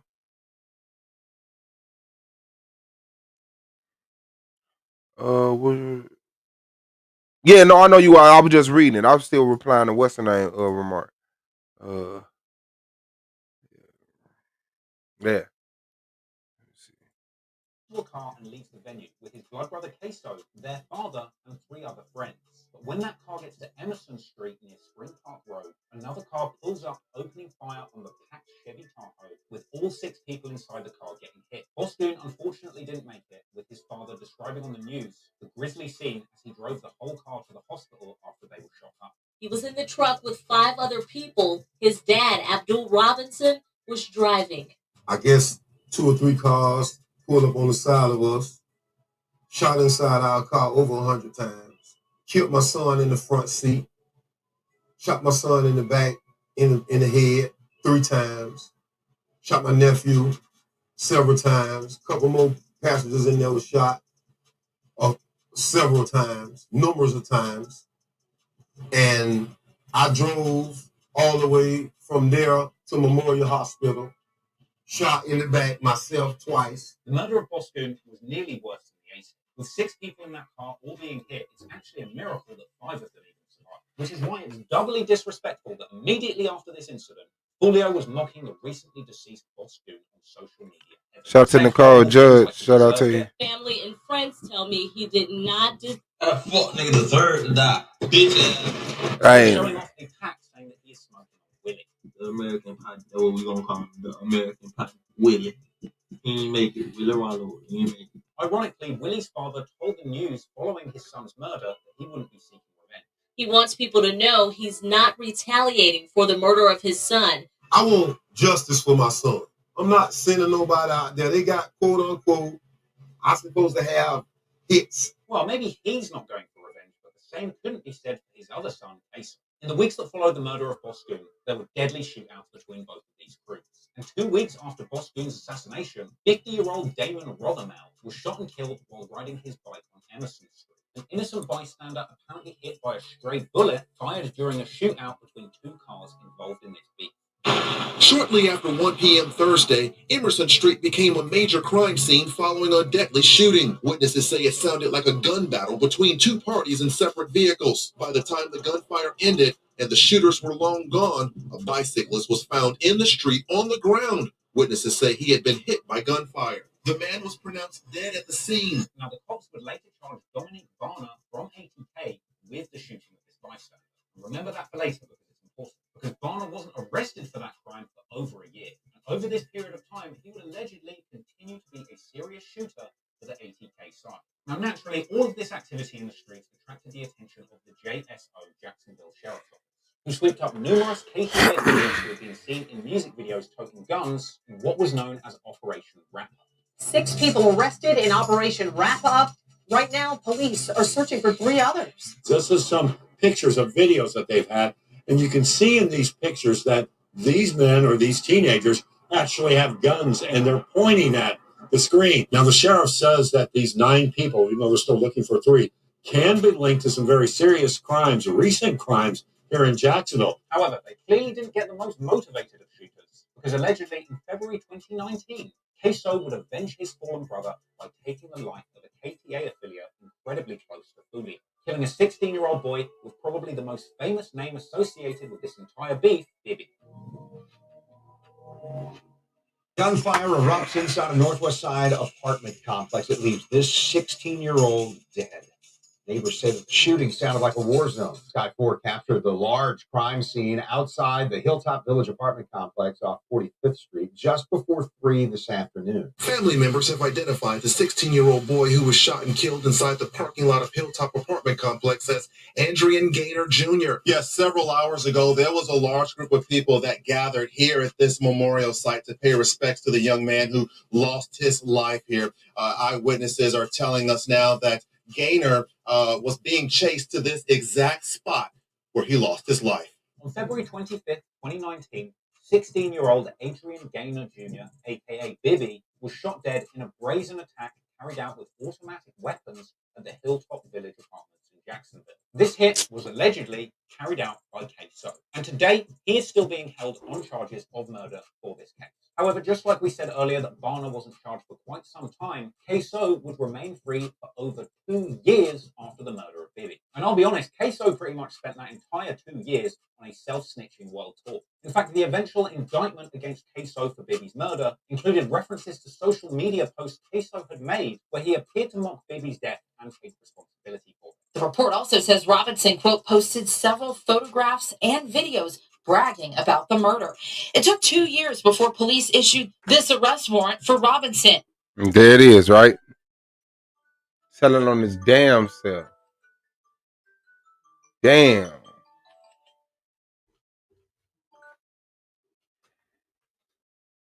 A few days after the killing, Bibby's mother marched, vowing to get justice for her son.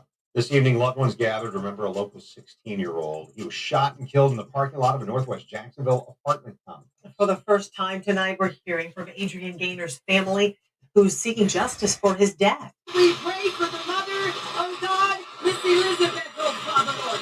As friends and relatives gathered under this gazebo to remember 16-year-old Adrian Gaynor, his mom and his grandmother begged for the violence on Jacksonville streets to stop. Y'all get together and y'all pray. Please, please, what we going down? Gaynor's mother says she will not rest until the shooters are captured. I'm gonna rock this city until they get justice for my baby. Until everybody involved are arrested, I am gonna shake Duval County. A while after this, Queso ended up responding on social media, dissing Bibby and mocking his mum for calling for a march over his death. Hey, quick, ladies, man. Poor ass dead nigga. And they got his mom walking around. March. We're gonna get him, March. Queso also made numerous disrespectful posts about Bibby, including making like funny little animations that I would say are kind of early flashes of the kind of crazy disrespect that we would see later on in this beef when Who I Smoke dropped. In the air with Bibby, I'm fly with Bibby, Bibby, I'm fly. But Queso wasn't the only one talking about the death of Bibby. In fact, the entire ATK side were taking disrespect to brave new levels. Whopper with the Chopper even went as far as to post a photograph of Bibby's dead body to his Instagram story along with the caption, "Spit on dicks." A picture which is obviously too shocking to show you on YouTube. And I'm not actually sure if Queso posted this picture himself. I mean, hell, he might have even taken it. But it just goes... Absolutely. The disconnect, the decency side, they just, no respect for death. No respect for life, but even after life, no respect for death. That's crazy. To show you how far these guys will go. Now, Julio was particularly close to Bibby. A year after Bibby's murder, he dropped the heartfelt tribute song Bibby's Story, trying to give a more positive reflection on his fallen brother. The music video had tons of throwback footage of Bibby in it, but on the song, Julio also reveals some dark details about his relationship with Bibby, saying at one point that Bibby had caught body by the time he was 16, which is the age that he was killed, going on to suggest that Julio was aware that the murder that Bibby had committed at this young age had been playing on his mind before he was killed. Julio went on to say, "You was killing shit for me. That's why I want to kill myself." And going on to later rap, "You know I'm killing about your name because you killed for me. You say he's smoking Bibby, now he's resting in peace." From these lyrics, we can kind of see that Julio blames himself for Bibby's killing, with it sounding like Bibby was specifically targeted due to his association with Foolio. Now, the song Bibby's Story ended up doing numbers for Foolio, but that didn't stop Queso taking to social media, singing along to the song to make fun of Bibby and Foolio. Why you had to leave? Why you ain't stay with me? Why you had to leave? Bibby! She was 16 with a body on this bill.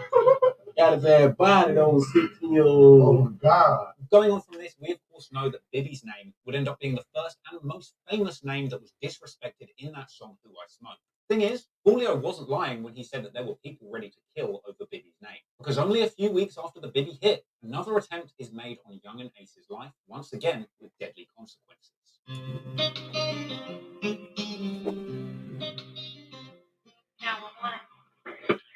And successful black kids. Like, I'm not gonna ignore the girls that's out here with these dudes, because they're getting tattoos on their face and packing guns and sipping lean and popping pills. And these single mothers are also raising healthy, successful boys. You know, these boys and girls are a problem, but we do have a lot of children coming up and actually making something of themselves. The arena is just all good sides and bad sides, and areas I work on more so the bad sides, because you're trying to prevent things going further and helping communities and heal. Right. I don't know, 10 shots.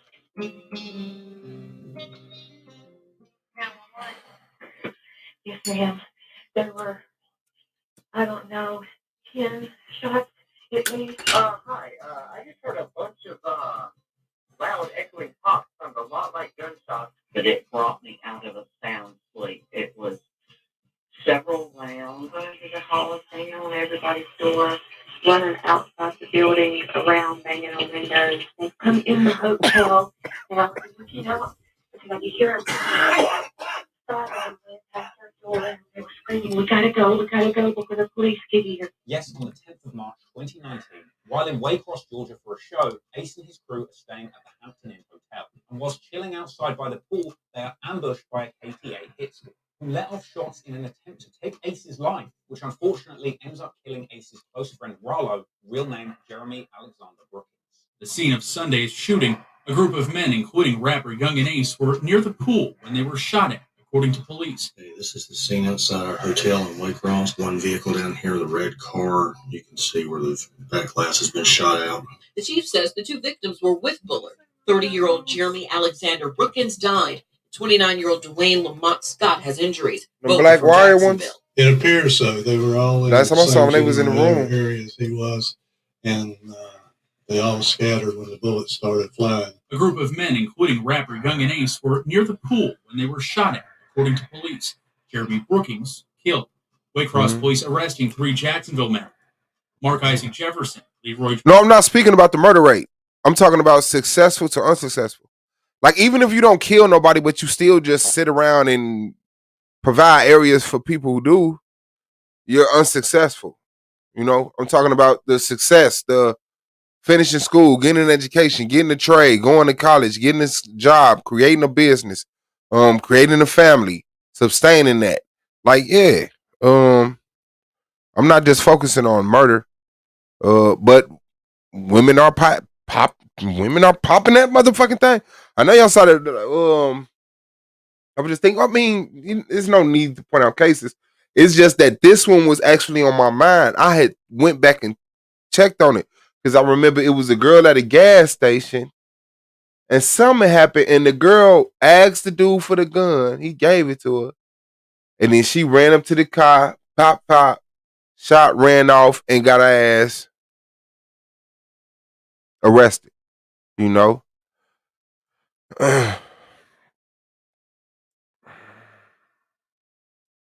Gerard Whitaker and Devontae DeMorris Starks. Now, this is a truly tragic story when you consider the fact that it hadn't even been an entire year since Ace lost those 3 friends in that first assassination. In fact, Ace has rapped in songs where he talks about that first shooting that killed 3 of his friends, saying that he'd struggled to confront the mothers of his fallen brothers to explain their deaths. Now, I can't begin to imagine the pain and hurt that Ace must have been going through this situation. So I certainly don't blame him for struggling to confront the families of those close to him who have lost lives. However, that didn't stop Rollo's devastated mother taking to the news to say that Ace and the ATK crew hadn't even sent condolences. Of all those boys that were there with my son when he was killed, not one of them has reached out to tell me how sorry they are. None of them have helped do anything, shown any remorse. Now she's demanding justice in the case of her son. Justice, she worries, won't be coming soon. Naturally, Julio would later take to IG Live to say that he was smoking on Rollo. Rollo. Oh, you rolling out the hundreds, all right? I rolled out the Rollo, man. I got Rollo in this deal. Nigga rolling out the Rollo. And of course, in reference to this incident, Julio would later end his iconic diss song "When I See You" with the terrifying lyric, "Rollo died with his heat," for speaking on Bibi, an apparent reference to the rumor that Rollo even had a gun on him at the time he was killed. However, the celebrations from the KTA side of the beef would not last for long, and only a few months after the Rollo hit, KTA would suffer a devastating loss of their own. On the 7th of May, 2019, Julio's close friend and collaborator, 19-year-old Tiki, or T Shots, is shot in a tan SUV in the 5900 block of Christabel Avenue, just north of the Hilltop Village apartments. Tiki's passing wasn't announced until nearly a month after the incident. However, if you wanted to know the news early, you would only have to go and have a look at Queso's social media, where he appeared holding an assault rifle and quoting one of Tiki's lyrics. Big Glock on me ain't got no safety. Big Glock on me ain't got no safety. So, in the months following Tiki's slaying, countless That's a disses fact. against him made their way into ATK's music, dissing the fallen op and saying they're smoking. Of course, Tiki was one of those names along That's with what's Biggie, up. who's famously disrespected on Who I Smoke. Thing is, though, around this time, the ATK shooters were very active. And it wasn't just their enemies being targeted, it was the families of their enemies too. Also in May 2019, KTA shooters attempt to silence the sister of Zion Brown, with this going down on the 2-year anniversary of the Zion assassination. Remember at the start of this story when Zion Brown's shooter was identified as Trey Shorty by Brown's 16-year-old sister, who was also hit? Well, she had actually made a pretty brave post on Facebook, calling out Trey Shorty as the shooter and saying that the police are refusing to help them. And well, in a hit apparently ordered from jail by Zion's killer himself, in an attempt to silence Zion's sister from speaking out publicly and testifying at trial, she was shot 14 times. McFadden says in retaliation to her son's murder 2 years ago, her daughter was shot 14 times in May. She believes her daughter was targeted. He was murdered by someone from their gang, and that person was sending messages from the jail threatening that if my daughter goes to trial, that he would get somebody to kill her. Now, the young lady fortunately survived this assassination attempt, and ATK YBZ, real name Caleb Sheffield, ends up getting arrested for this shooting. But in a shock twist, only 18 days after he's arrested, charges are dropped after he provides an airtight alibi and video footage proving that he was in Orlando at the time of the shooting. 17-year-old Caleb Sheffield is set free 18 days after he was booked into Duval County Jail on 4 counts of attempted murder. Sources tell News4Jax a video proof Sheffield was in Orlando at the time of the shooting. If he's not the shooter, then that means the real one is still out there. Now, just when you thought this beef couldn't get more dark, do you remember a young man by the name of Corbin who went missing about a year earlier? Well, in July 2019, Corbin is found under tragic circumstances. According to police, his skeletal remains were found in a wooded area in northwest Jacksonville. Corbin Johnson's family reported him missing July 13th, 2018. The 18-year-old disappeared not long after a job interview. Now, 1 year later, his case is being investigated as a murder. Corbin Johnson was last seen alive in July of last year.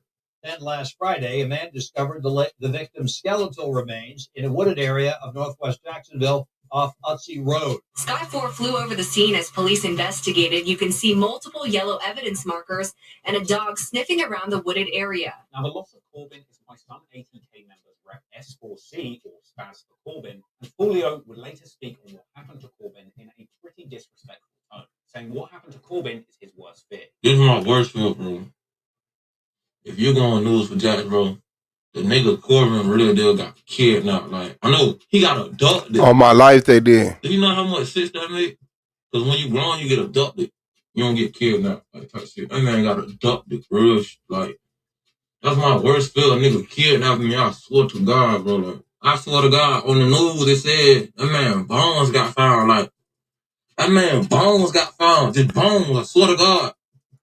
What is that breaking news now? You say, breaking news. Say Cheese put his ass on news for Jax. That's crazy. Uh,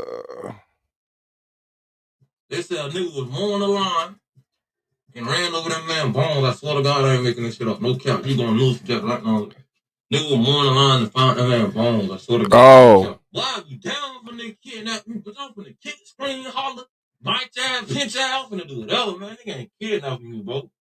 That nigga Corbin got kidnapped. Real blame. None of my niggas getting kidnapped, bro. Real shit, bro. Now, with that kind of energy floating around, then it's no surprise that there was some heavy disrespect incoming from the other side. And in September 2019, Queso would make the news. But this time, not for a grisly crime, but instead getting inducted into the Self-Snitching Hall of Fame by attempting to release a music project with this cover. Yes, Queso took to Instagram to announce the pending release of his new project titled Bibby Out, that came along with a front cover that depicts Queso and ATKYBZ quite literally smoking the dead ops, with these people all being pictured and named as Dirk, Vontae, Zion Brown, Bibby, and Trey D, all close friends of Julio's who have lost their lives. But really, it's Bibby who is the centerpiece, and let's not forget, people, Queso is literally sat in jail right now, charged with the murder of Bibby. I've got to say, this is probably the first time in rap history that the front cover of a project has been so disrespectful, it has literally made the news. Because this cover caused an enormous uproar in the Jacksonville community, and I'll be honest, I wouldn't be surprised if this front cover itself, quite literally, didn't play a significant role in the investigation against Queso for Biggie's murder. Controversial rap album cover is making its way around social media. The cover shows pictures of men who have been murdered in Jacksonville. Local rapper Queso posted the picture to Instagram. The caption on the post says, "Y'all DM ATKYBZ and tell him to drop dead and I'ma drop it tonight." This album cover, a local rapper named Queso posted on Instagram Monday, is frustrating for parents like Benetta McFadden. Her son Zion Brown is on the cover. She says he and some of the other men in the picture were murdered.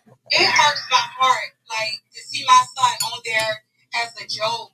Brown's mother is outraged. She feels like the local rappers are glorifying these murders by putting the victims' faces on the album cover. It's unclear if the rappers are directly linked to these murders. Now, in response to the uproar in the community over this cover, the Jacksonville Sheriff's Office began to look much harder at Queso and the people around him. And eventually, this extra attention would lead to some arrests, but not for quite some time. And so, the violence in the street would continue, as did the disrespect for the ops on social media. And even with all the added attention of the authorities and literally being on the news from this album cover, Queso didn't think for a second to switch up and act smarter.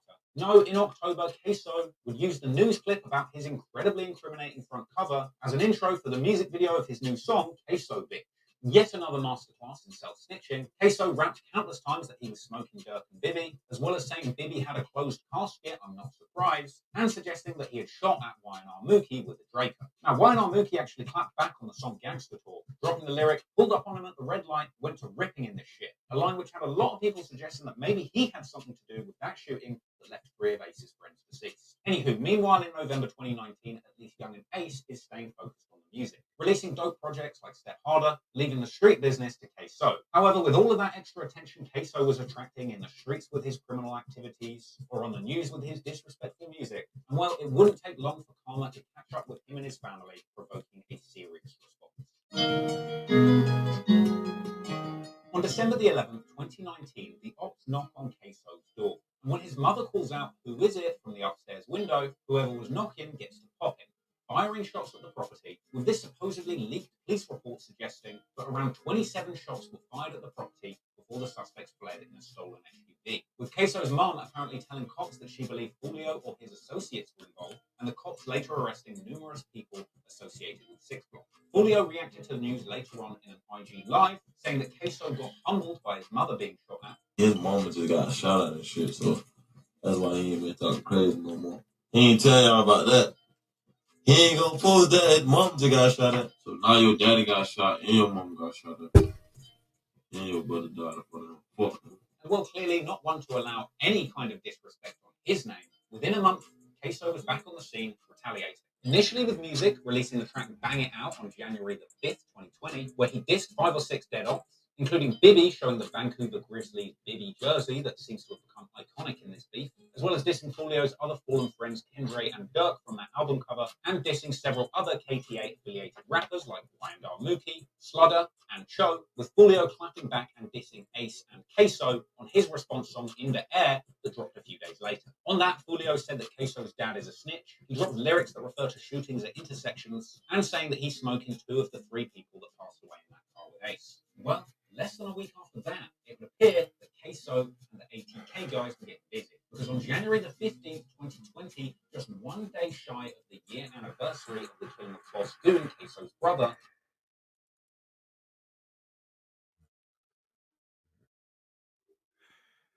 It's a fascinating thing. It's painful to see. Yes, it's painful to see a white person interacting with this content. The hat, not so much. That's his hair coming through the hat. I want to let you know that. That's his hair coming through the hat. But I definitely get your point.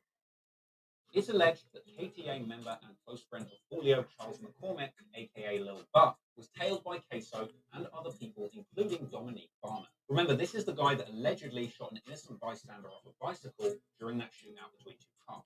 So these ATK hitters allegedly follow Lil Buck from his home to a shopping center on Merrill Road. And when Lil Buck came out of the store around 11 a.m., it's alleged that Queso jumped out of the car and shot him dead using an assault rifle. However, in a shocking twist, this hit was witnessed directly by For a real? police officer who Damn. jumped in a car. And he got one. That's how I got on his. It was the old block one that got me on this. Shout out to you, Brandon Bay, my big bro. Yeah, that's a fact. That's a fact. But just speaking on the narration by, I don't understand because I was anything before I was a child. Yeah.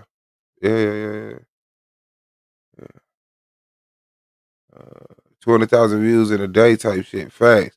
They be on them. I always say white people get by proxy cool from the dysfunction. Meanwhile, our people suffer. I can see that. And took chase following the culprit several blocks. And to make matters worse, the shooters, after fleeing authorities, escaped the scene but then crashed the getaway car. The 2 suspects were then caught on surveillance video jumping through people's yards. And at this point, it's alleged that Queso and Barner broke into a woman's home, holding her hostage whilst they changed clothes and then made an escape. With this wild crime spree triggering a local manhunt. Right now at 10, the hunt is on for 2 Oh. men who shot and killed another man in Arlington before leading police on a chase and Just breaking go. You better jump, Nikki. Why didn't you jump? At around 11 a.m. Wednesday, this shopping plaza off Merrill Road quickly became a major crime Him and his scene. wife. I heard 6 gunshots. Those gunshots killed a man in his mid-20s who was standing outside the front door of this employment agency. Police say 2 men in a gray car pulled up and began shooting him. Some of the shots went through the window of the agency. A surveillance camera from another neighbor's house records the suspects running through backyards and hopping over a fence to avoid capture. Moments later, police say the men forced their way into this home and held the homeowner hostage while they changed their clothes. The men eventually left and were last seen getting into a red or orange car believed to either be a Dodge Challenger or Charger. Now, here's something that a lot of people get fucked up about this story. Once Queso and Barner change clothes and leave that property, they're allegedly picked up by a vehicle that is being driven by Queso's father. And it's at this point that he becomes an accessory to murder. However, there's a few people that have falsely suggested that Queso's dad actually had something to do with the hit. That's not the case. But anywho, if Queso thought that he got away from this drilling scot-free, then he was wrong, because a handgun was found in that crashed getaway car, which the police say they found Queso's fingerprints on. But to make matters worse, following the actual killing, Queso took to social media and apparently posted a clip of Lil Buck rapping along with a waving hand emoji and the caption "bye-bye," as well as another post of him supposedly showing himself getting a pedicure and an even more incriminating caption basically saying "kill a man, then get my toes done." Now, I looked for these social media posts pretty far and wide, but it seems like they've now been taken down pretty comprehensively. But in the weeks that followed Lil Buck's murder, there was a wave of shootings in Jacksonville, including a 24-hour span in late February where 6 people were shot in 5 different shootings, leaving 1 dead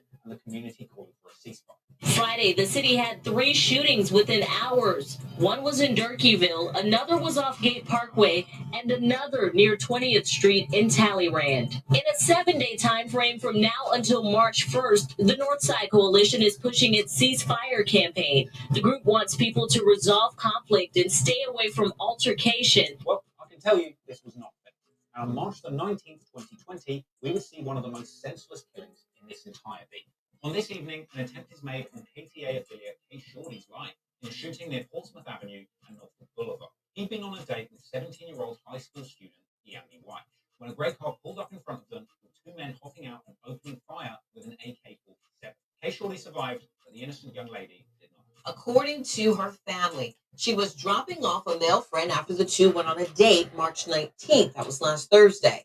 The family told me by phone she dropped the young man off at Portsmouth near Norfolk when 2 men in a gray car jumped out and began shooting into her car. Kay Shorty posted a picture of the woman with a caption saying that the beef is now personal. However, 2 suspects were eventually arrested for this murder, Roland Paul and Xavier Porter. Almost a year went by after the death of 17-year-old Inandi Weish. Finally, her family has the answers they've been looking for. Police arresting 21-year-old Roland Ball Jr. for murder and a 16-year-old for conspiracy charges. Now, I wish I could say that Miss White was the only female to have caught a stray in this feud. But a few months after this, Julio's girlfriend also got caught in the crossfire in an incident where the ops apparently shot up Julio's car and she caught a bullet in the hand. Your girl got shot? Is My that car got shot up. Your car got shot and your girl was in the car, right? Yeah, I wasn't in the car. She was driving the car. Did she get hit? Yeah, but she good. Y'all thought I was dead. Yeah, bitch, you ain't up score just yet. Fuck niggas. As the war in the streets of Jacksonville heats up, so too does the music scene. And as 2020 goes on, more and more disrespectful songs are being dropped on both sides. In March, Queso and Jay the Young'un dropped the disrespectful visuals for the song Step on Some, which opens with them setting fire to another Bibby jersey. Meanwhile, Young and Ace is popping up in the King Von banger Trust Issues, with Queso all up in the video sitting next to King Von. Shit, the only couch I've seen with more bodies on it is this one. On April the 3rd, 2020, Spinner Benz drops his song Active, and in this video, he's wearing a Rest in Piss Julio shirt with a picture of an X'd out Julio on it. The song also included one particularly savage lyric where he suggested that Julio's mother is part of the war, a reference to the 2018 shooting at her home. And of course, there are the expected usual disses aimed towards Tiki, Bibby, and Trey D. The day after that drops on April the 4th, YNR Slugger T and YNR Mookie drop the song Murder Twins, which feature more lyrics that seem to hint towards the YNR crew having something to do with that 3-person deadly shooting. Then on April 16th, Julio dropped something unexpected, the tribute song Kendra Alston. In that track, surprisingly, Julio says, "We got the same dream, I could never hate on Young and Ace." Now, I've got to say, guys, this might be the nicest thing Julio has ever said. You know, there's a little delusional part of me that wishes this could have just been the first step in those two fixing their beef. You know, maybe Ace and Julio could have got some therapy together, found some common ground and worked out their issues. But now, because on May the 2nd, 2020, Spinner Benz and Whopper with a Chopper dropped the disrespectful banger, We the Ops. This included disses aimed at Bibby, Trey D, Julio, and Tiki. They say Julio got beat up in jail. They diss his mum for getting shot, as well as some lyrics that seem to take responsibility for the shooting of Trey D at the reunion. Now, that song had a whole bunch of tough talking, which makes it even more crazy that only one day after this track was released, we would see the deadly shooting of another KTA affiliate. Because on Sunday, 2:30 p.m., May the 3rd, 2020, 18-year-old Antoine D'Angelos Williams, aka Lil PD, aka 3-5, is targeted in a drive-by shooting where 50 shots were fired at 4 people from a white Kia sedan, leaving Lil PD dead. Shell casings and markers cover the 2100 block of Brooklyn Road. JSO says a suspect fired about 50 shots around 2:30 Sunday afternoon. 4 men were shot. One of them has life-threatening injuries.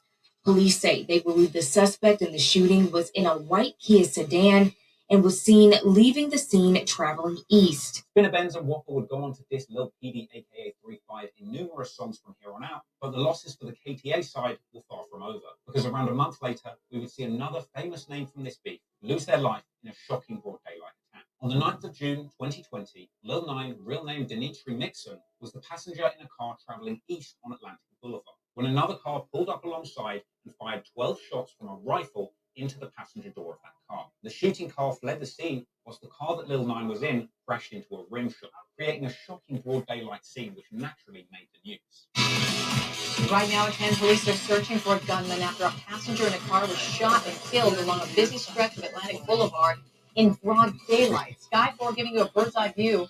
The shooting sent people in nearby buildings ducking for cover. Just like pop, pop, pop, pop. And this is surveillance video of the crash following that shooting in Arlington. We've highlighted the black car seen slowly driving down the street. The car police are now looking for a connection with this shooting. This store where police say the car carrying the gunshot victim crashed into the glass wall in the front. And get this, police say based on the shells that they recovered from the scene, the murder weapon appears to be a rifle. The area where the black car slows down is also the same area where police collected multiple rifle shell casings in the street, leading investigators to believe the shots were fired from the black car. But to make things even more dramatic, the shocking scene was captured not just by the news, but there was also direct footage recorded from the scene by the surviving driver of that car, which was immediately uploaded to social media. Hey, wake up! You fuck niggas played. You fuck niggas played. Fuck niggas played. Now, that footage was captured by the scene and posted to social media, I assume, in a moment of grief-driven mania. And it's unfortunate that it was, because it didn't take long for the opposition to take that footage and start making fun. Queso reposted that clip with the added caption, "Pussy boys wanna cry now." And after that, in August, Queso goes on to drop his song, Been Dead. Starting off with a music video where they use VFX to put Lil 9 in the blunt that Queso pulls out of the microwave and smokes. Yo, I only just realized after recording this reference was actually a response to an earlier diss in a music video by Y&R Mookie, where he puts a blunt in the microwave and puts the setting on the timer to 2-3. You know what that's all about. On that song, Queso also rapped You Should Have Killed Me at Waycross, a reference to that hotel assassination on Ace in Georgia, confirming that Queso was there. However, despite the ops piling dirt on Lil 9's name, Julio wasn't bothered, saying that he gets hurt over Bibby but not Lil 9, even reacting to the crime scene footage himself. Nigga can't this bitch because nigga really did. Baby was like that. I ain't gonna diss Lil 9. I ain't say fuck Lil 9. I ain't say none of that because I ain't even.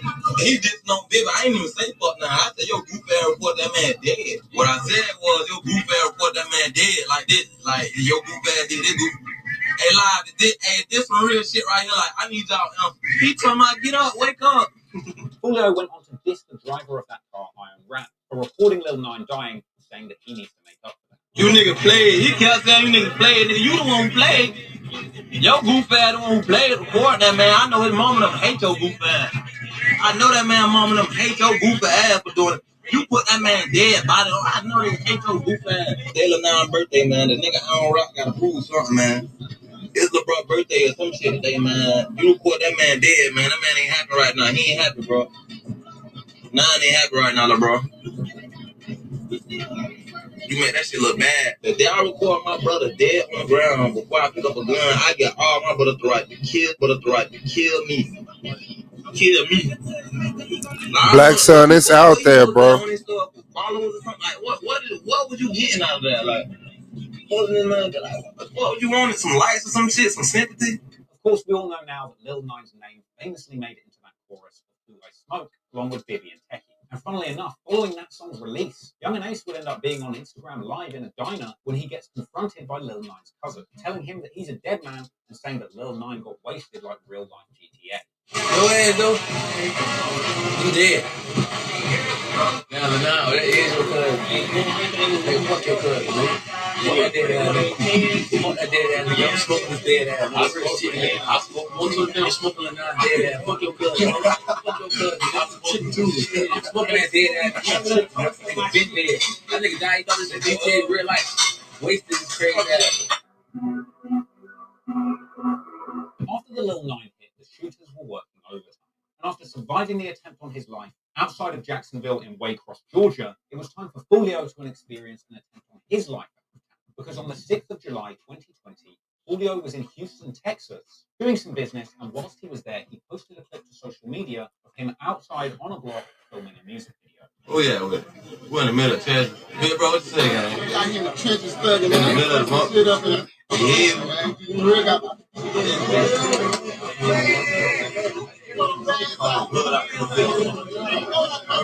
Now, Julio may have slipped up by after leaving the shoot, his car was shot up with a bullet supposedly grazing his skull. But Julio fortunately survived, even going live at the hospital. Bitch ass nigga shot me, but they didn't kill me. On Kendrick. Just fucking stupid.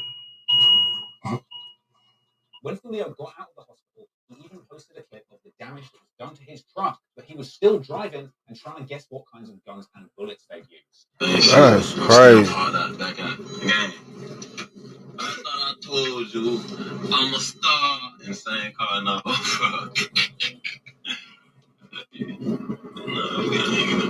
Tell nigga shooting his last fucking. I bet this was a Sky 9, a Taurus 9 or some shit. Last fucking bullet. Fuck y'all was trying to kill. Julio would later downplay the shooting, describing his injuries simply as a graze to the neck. I had that graze in the back of my neck though. It wasn't no big shit though. Maybe I have no. I don't know. But following the shooting, Julio's ops were clowning his brush with death. Queso was joking on Julio, posting the following clip to his social media. A few moments later. Bitch ass nigga shot me, but they didn't kill me. Queso went on to repost the clip of Julio in the hospital once again, with a caption saying Julio just won't die and that his grandma must really do voodoo, a reference to a lyric in his hit song Voodoo. And Young Ace was also later seen mocking the attempt on Julio's life too. Y'all need not like that, bro, because you ain't say that shit when nigga had that shit on this motherfucking neck. Nigga won't be talking about that shit. Nigga almost died. These disses against Julio soon made their way to music, as only a few days after the incident, on July the 10th, 2020, Spinner Benz dropped the KU music video, which featured him smoking a weed pack with Julio's picture on it, and ending the video by screaming 6K or 6 killers, while showing off their impeccable arms collection. But if that wasn't enough indirect self-snitching for you, you won't believe this one that went right over your head. Because if you go back and listen to the lyrics of Who I Smoke closely, you'll hear Fast Money Goon basically confess his involvement in Julio's shooting, opening the final verse of the song saying, "I took the rocket when I travel, I'm pistol packing in Houston. I was lurking on his page, I caught him lacking in Houston. We let off shots, he got shot and went live. I was tweaking like, fuck man, that bitch ain't dying." I'm going to have to get some sort of self-snitching lifetime achievement award at this rate. Anyway, the following... And then one thing, like, even he didn't catch, the whole purpose they used, that song they used, was the "When I See You, Travel 1,000 Miles" or some shit. They was letting you know. Yeah, we went to Houston, nigga. Like,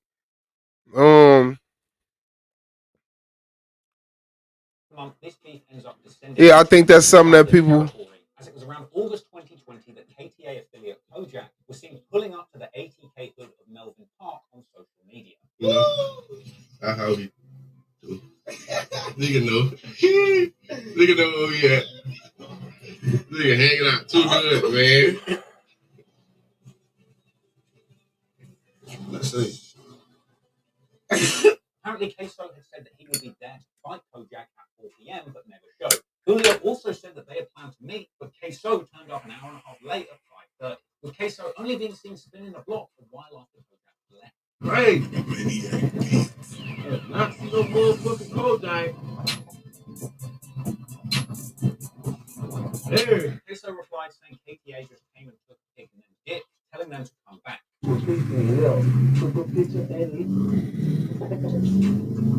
Scary as hell, man. Come back. Right now, come back. Playing 6-9 games, man. We ain't on that shit, man. That ain't good. Playing them 6-9 games. Kojak said that he didn't leave after the pic and even posted a picture of him next to the Melvin Park sign at 4:07. And then Kojak responded saying Queso has security like 6ix9ine at his music video shoots. Security, nigga, escorted with security and shit. Like, what the fuck? I'm on that 6ix9ine shit. You niggas be on that shit for real, man. You need to go right here and make a video. You got security with you the whole time. Like, what type of police shit you niggas? You ain't on the kick sign, man. It's on with all that shit, man. You ain't on that shit, all that shit. With Julio and Kojak jumping onto live for a post-op block debrief, with Julio giving Kojak a little lecture on timekeeping. That nice ass park. Nice ass fucking park. Bitch, I got on the swing. Fuck you talking about? You lucky to wet out. They got on the slide. Boy, your ass had me laughing so hard. And then you told the nigga to pull up, and the nigga still pulled up to that bitch on time. Nigga pulled up, nigga ain't say shit. You said 4 o'clock, fuck nigga. That mean you supposed to. You said be there at 4 o'clock, fuck nigga. You supposed to be there at 3:45, bitch. Bitch, I was there at 3:45. That's what I'm trying to tell you on everything I love. After the attempt on Fulio's life, while the quite literal playground standoff between Queso and Kojak kind of lowered the tone of this beat, in September, the KTA team were back on grown man business and looking to take the life of one of their enemies. And on the 2nd of September, they would catch one lacking with fatal consequences. At around 1:30 a.m., officers preparing to change shit at the nearby Regency Mall police substation heard gunshots in the distance. They traveled to the scene and found a car riddled with bullets at the intersection of Atlantic Boulevard and Monument Road. The driver of that car was ATK affiliate Lil Leaky, or Lil Leak. He was found in a vehicle suffering life-threatening injuries and would later pass away. Officers actually pursued a second car that they saw fleeing the scene, eventually pulling it over around 4 miles away at the intersection of Beach Boulevard and Cortez Road. Someone in that second car was also suffering a gunshot wound and taken to the hospital, with officers believing that another person was injured and fled the scene. Key news alert from the Arlington area. 2 lanes of Beach Boulevard remain blocked at St. John's Bluff. There's been a double shooting and 2 crime scenes. Police found one of the people who was shot near that intersection. That's a fact. This investigation spans several miles. Shout out to AWOL 219 came in the building. Shout out to Tiff XYZ2 in the building. A person shot right outside, basically, Breeze, that peace. substation at Atlantic Boulevard near Monument Road. It's riddled with bullets. We counted 5 bullet holes in both sides of the vehicle. Officers say they found the driver with gunshot wounds in life-threatening condition. JSO says this person has been taken to the hospital and is not expected to survive.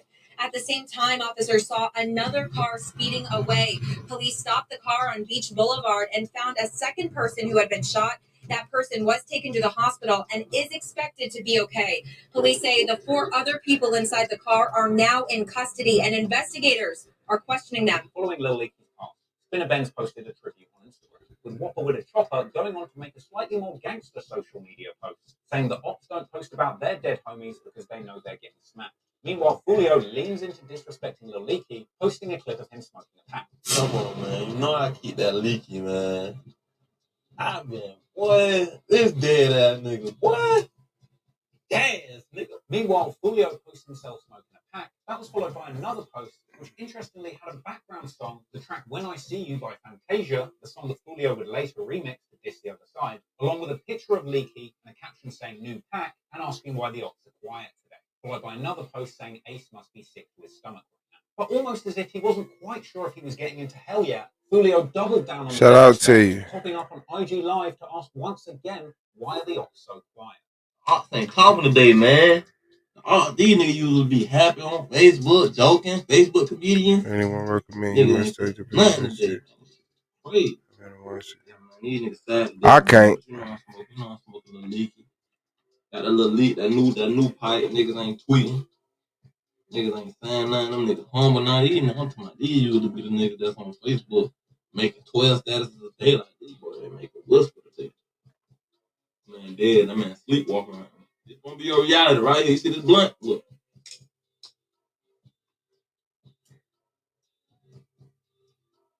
The beat fire your ass up.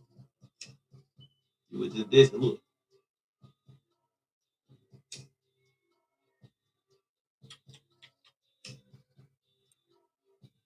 Disrespectful ass.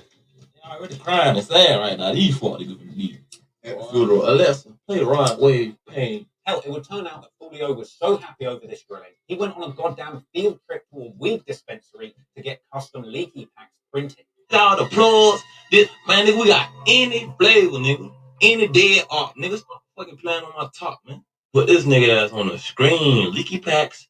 Hey, exclusive Leaky packs on the way, man. Real guys. This ain't that fake ass. Niggas coming here by turtlenecks. If you claim you a weed smoker, this go for anybody. I'm gonna need y'all to get these Leaky.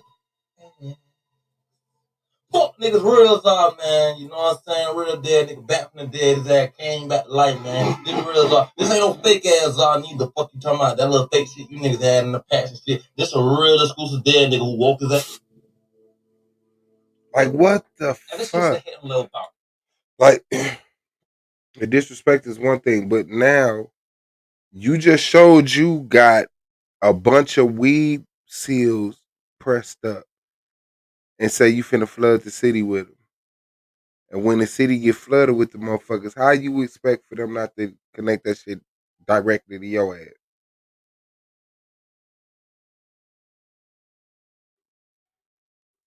Queso's days were numbered. The Jacksonville Sheriff's Office wanted Queso and his dad in cuffs nearly as much as the ops wanted them dead. However, in the days leading up to his capture, Queso would go back and forth with the ops on music.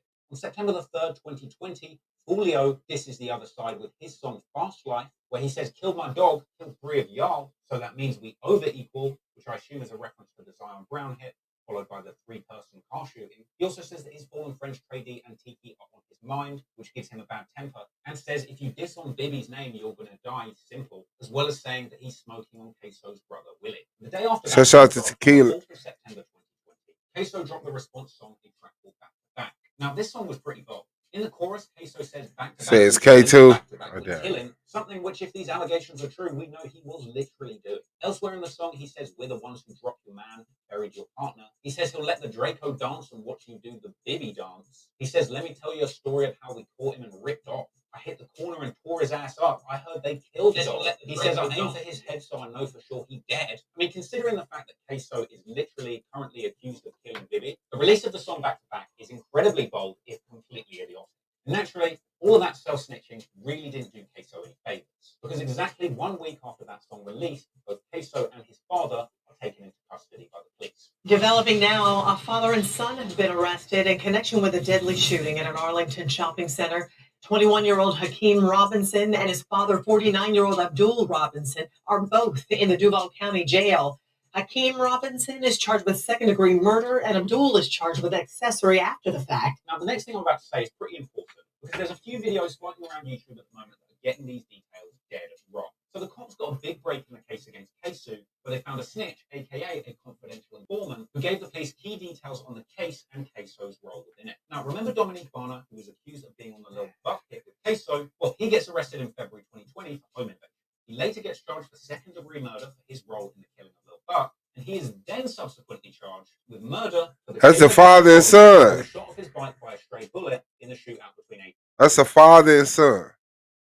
and KTM. So Varner is sitting in jail for most of 2020 for getting arrested in September. Problem is, a lot of people have incorrectly labeled Dominique Varner as the snitch or confidential informant. And it probably has something to do with this very badly worded report on the news breaking down the case against Queso. So many aspects of this, Mary, I've been going through all day and starting to piece things together. You have a And then made it seem like this dude was telling. variety of suspects, a variety of victims, different links for different cases, but you start to see that web you described between all these homicides. And I want to talk to you about one thing that happened here. Police were able to make their case against Robinson because of a confidential informant. Now, if I was this news reporter, I would be... You see that shit? That nigga said, pointed right at him and said, because of a confidential informant. Because they trying to act like regular.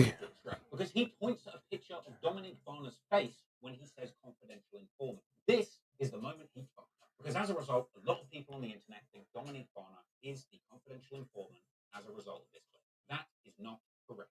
And just in case this news reporter doesn't know it, naming somebody in the streets as a snitch who is not can be deadly for them and for you. But if you read between the lines, you will actually understand that another person, an unnamed confidential informant, i.e. snitch, whose identity is confidential, so we don't know who it is, don't be pointing at somebody's face when you say confidential informant, unless it's mine. So this anonymous snitch, who we don't know, basically wore a wire and recorded a conversation with Dominique Varner. Now, this was likely a conversation in confidence, with Varner having no idea that he was being recorded. And in this call that he was having in confidence, Varner revealed details about the murder that were recorded on this line. Varner admitted that they'd followed Lil Buck to the shopping center. Green lighted the shit out of his ass. To acknowledge his involvement in the incident in the face of the irrefutable evidence that had been recorded against him. With the Fed suggesting that Varner admitted that Queso wanted to kill Lil Buck for dissing Boston on the song. But for the record, it's not entirely clear which details were recorded on the wiretap and which were confessed to the police after the evidence was presented. We don't know. That guy on the news certainly doesn't know.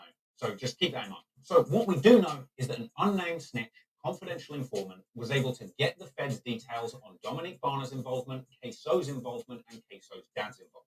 Frankly, this isn't a great look for the long-term possibility of Queso being free. And after his arrest, he was seen in jailhouse attire and a face mask looking pretty defeated.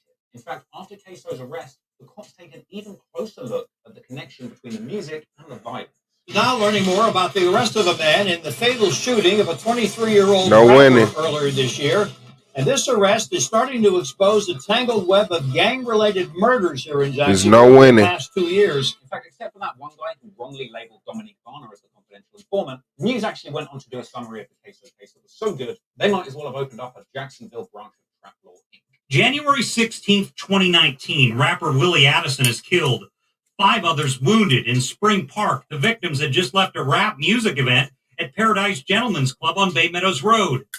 Then, around 2 weeks later, Damon Rothermel is shot and killed riding his bicycle on Emerson Street, hit by a stray bullet from a shootout between cars. Fast forward a year to this past January, 23-year-old Charles McCormick is shot and killed in Arlington. On Robinson's Instagram, there was a story posted of a child singing a song entitled KSO Homicide by rapper Young E. Nace, a local rapper who has made headlines before. The video was posted after the murder of Charles McCormick.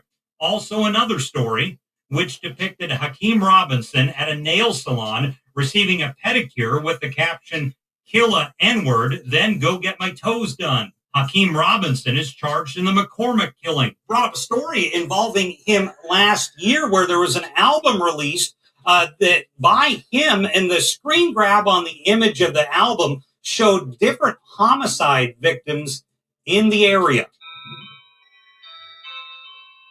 Now, clearly, Queso wasn't the only shooter in ATK, because just over a month after his arrest came possibly the most devastating loss to the KTA side in this entire beat. On November the 19th and 20th, there are back-to-back shootings at the Hilltop Village Apartments. That's where Julio's from, and that's where Bibby was killed. Now, some of the details about the incidents that went down over these couple of days are a little bit unclear, but what we do know is that over the course of these nights of violence, 2 of Julio's close friends would lose their lives, Spaz 2 times and Rod K, with numerous people going on to drop lyrics that seem to suggest that Rod K was actually attempting to avenge Spaz when he was gunned down. However, for the record, this version of events has been disputed in an unverified Reddit comment purporting to be from Rod K's brother, suggesting that he was just out buying blunts when he got shot. In response to this, Young Ace posted a screenshot from Julio's upcoming music video with a caption saying, "This video's got 2 dead people in it and it's only been 4 days," with Ace going on to diss Julio's losses even further in a post on social media. Since the mom sent their ass back the same way, back in the box. Come out. Gotta check the scope. Check the scope. Julio downplayed the loss of his friends in an IG post, saying, "It ain't getting to me because nothing can get to me, because that's what the streets owe us. The world don't keep going. I'm really disappointed, but I'm going to keep focused." But the ATK guys weren't letting up and continued mocking Julio, with Whopper disrespecting him heavily on the story. The ops got the audacity to say that they up. Yeah, y'all ass up. Up in the motherfucking sky. That's the only place your ass up at, too. And Ace himself going live to do what seemed to be a feature-length self-snitching session. Congratulations, bitch. God, clap, fight. Everyone said something. But everything that said something, you know, I do this to their ass. You're in the dead, you said 4. 2 of them just died. What you want? What? Now, I bring that shit to these niggas, bro. I've been so distracted by these bodies, I don't even know the song no more, bro. This shit crazy, bro. Hold on. Fuck them niggas up in that apartment. I won't say the name, but I want fuck that boy. Nothing no play shit. These niggas really dead and they not coming back, bro. I fuck these niggas from them apartments. I won't say that nigga's name, but I white chalk them. I need to get on live because I might fuck around and say some shit that I ain't supposed to say. In response to this devastating loss and subsequent disrespect from the ops, as we end 2020 and go into 2021, Julio ups the levels on the disrespect and drops. Ain't been no. They retreated. It's over. It's over. It's over. I ain't been seeing nobody talk crazy. It's been a few days. Sarnetta admitted in that one show, shit, he ain't trying to talk about that. Numerous songs addressing the other side. In December 2020, Julio dropped Double That, a song about him having a supposed $50,000 bounty. I saw that. It was two females. It was two females. One of them. Yeah, I saw that shit. That man is braver than I will ever be. In fact, this is actually the music video that the ATK guys were clowning for having dead people. Anywho, Julio clearly wasn't content with just this drop, going on January the 19th, 2021, to drop his Back in Blood remix. Posing on a bed with the name Leaky spelled out in money, a reference to the recently slain Pop, with Julio going on to give his listeners pretty much a PhD in such. Right up to the point where people in the comments were basically saying that the cops are going to be bumping this one heavy in the squad car because of all the details. Julio says in the song, "We shot off your brother," which, to be honest, at this point could go for either Ace or Queso. And Julio also suggested that the ATK side had nothing to do with his fallen friend's death and that they're false claiming. 2 days later, in response to this track, Spinner Benz dropped a beatbox remix of his own, not providing any new information, but definitely dropping back-to-back disses against Julio. However, unfortunately, following the double murder of Rod K and Spaz, the KTA side would come through with a tit-for-tat response that would leave the ATK team double grieving once again. On Sunday, February the 21st, 2021, close friends of Spinner Benz and Whopper with a Chopper, Michi and B5, who are also senior figures in Youngin Ace's 18 management, are in Orlando, 2 hours south of Jacksonville. According to police, at some point they interacted with individuals in another car. Shortly after that, they were driving down Colonial Drive at around 2:15 a.m. when another vehicle pulled up alongside them, opening fire. Orlando police responded to reports of a crash at 2200 block of East Colonial Drive in front of the Wendy's restaurant. And when officers arrived at the scene, they found Michi and B5 in the vehicle, pronouncing them both dead at the scene. New at 10, we're asking questions about the death of two local men who were killed in Orlando. It happened just after 2 on Colonial Drive. This is new video from the scene. Orlando police say the men were driving when another car pulled up next to them and began shooting at them. And these are new pictures of the victims. On the left is 31-year-old Brandon Bevel. On the right, 25-year-old Darian Solf. According to police, the men were in Orlando for a night out. There's no word on a possible suspect. Spinner Benz reacted to this with a post paying tribute to his fallen friends and vowing revenge, saying that he lost his big bro, his CEO, and his big homie all in one go, but that they won't be the only ones leaving this earth. Meanwhile, Julio was posting on his story that the Ops are crying today, as well as atting the deceased Michi, saying the A-Team CEO is gone. Julio later went on an IG live session dissing Michi, suggesting that Michi had helped Ace get his homeboys into bad record deals like Suge Knight would have done. Michi with this CEO. Going on nigga page right now, they still say 18 CEO, management, Spinner Benz, and yo, they CEO just died, man. Real deal. Dead. The boss man gone. So that's why they need Ace right now. Ace signed their ass to a $5,000 contract. You locked in for life, bitch ass. I respect Ace for that. You really did Suge Knight, you know, niggas. Spinner Benz replied to the disrespect, saying that the Ops have more dead homies than he does. And exactly a week after the hit on the 28th of February, Spinner Benz drops his new song, Drill Time. The video starting off with a pretty unique trigger warning, but not the usual trigger warning that you'd find on an unemployed graduate's tweet. This warning said that this video might trigger nightmares in the Ops. And on this track, Spinner Benz did some crazy self-snitching, including saying that he knew Rod K was dead before the police did, as well as saying he wants Julio dead, calling him by his government name. But of course, the most iconic anthem of self-snitching in hip-hop history would be released the following month. And soon the entire world would know and be singing along to every single dead Op that the ATK crew took pride in smoking. It's almost poetic that only a week before the song Who I Smoke released, the track that's famously disrespecting Bibby, that Queso is formally charged with the murder of Bibby. Hakeem Robinson sits in Duval County Jail with 2 separate murder charges. His latest arrest is in connection to the 2019 murder of 16-year-old Adrian Gaynor. Robinson has been in jail since September in connection to the 2020 murder of Charles McCormick Jr. His father, Abdul Robinson, is also in jail, charged with accessory after the fact in that same murder. A witness told police Hakeem Robinson shot Gaynor at a close range. Detectives say Robinson bragged about Gaynor's murder. Gaynor's nickname was Bibby. His mother says Robinson named an album after her son called Bibby Out. His picture is on the album cover. Hakeem Robinson has already been here in Duval County Jail, serving time That's a for a fact. different murder in 2020. He was served an arrest warrant last week in connection to Adrian Gaynor's murder, and as long as Robinson is in jail, Gaynor's mother feels the community is safe. Meanwhile, the cops are still looking for Queso's brother, Abdul Robinson Jr., who has been wanted by cops since February in connection with Lil Buck's murder. Funnily enough, this whole family-run fiasco actually made the cops look much closer at everyone involved in these shootings, especially Queso's dad, with the cops having already pointed the finger at Abdul Robinson Sr., suggesting that he is a senior figure in the ATK crime organization.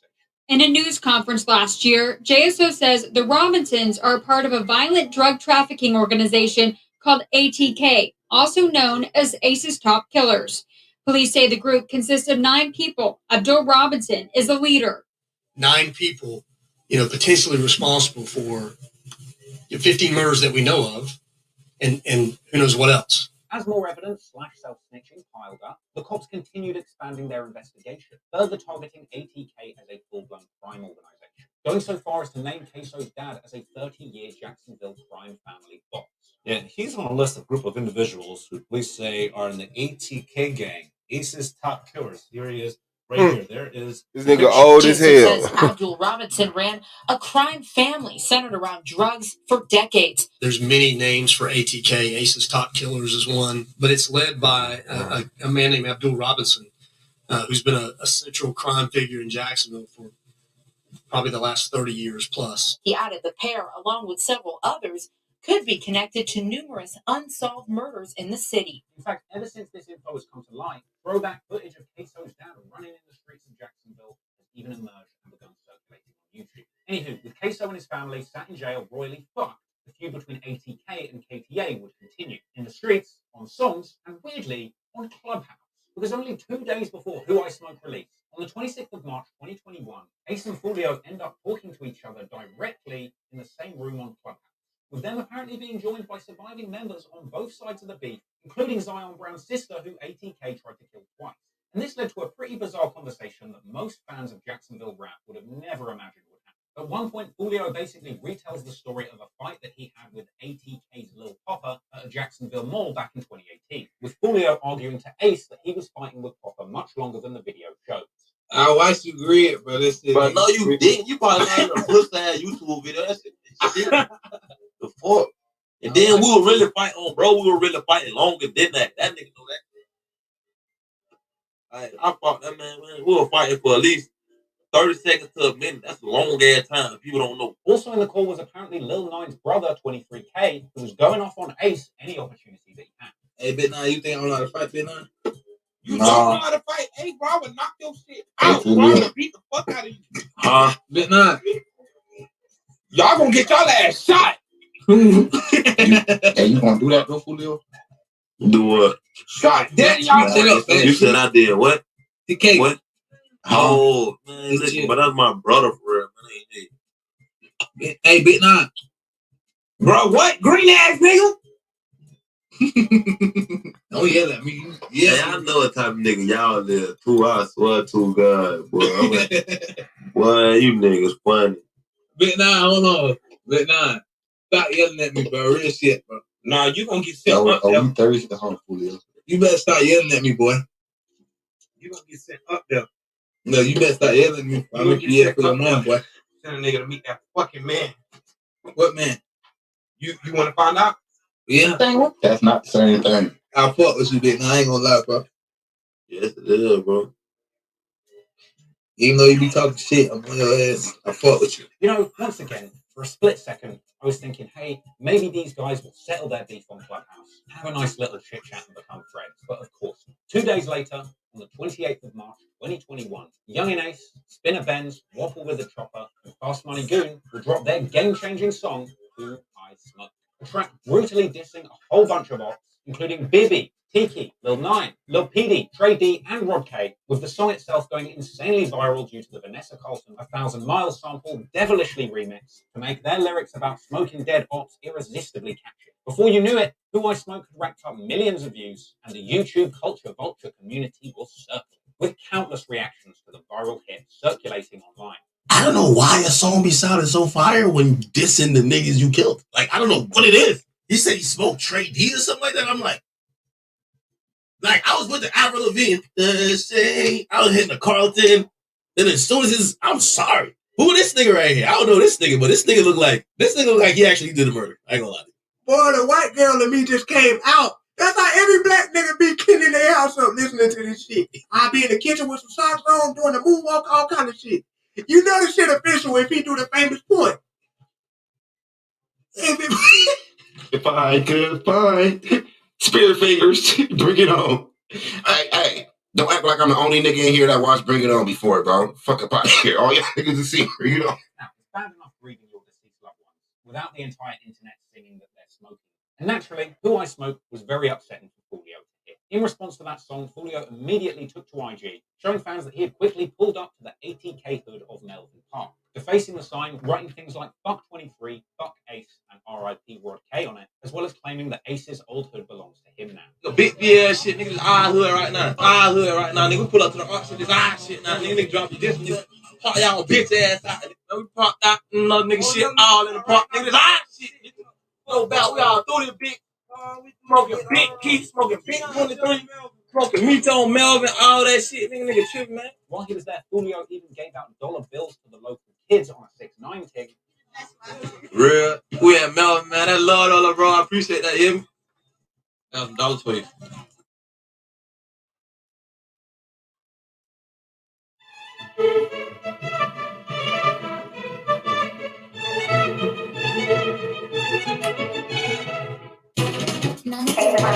None of you. Now I wonder if I could fall into the sky. See you 3 times, won't pass me by. Cause you know I walk 1,000 miles by just seeing you.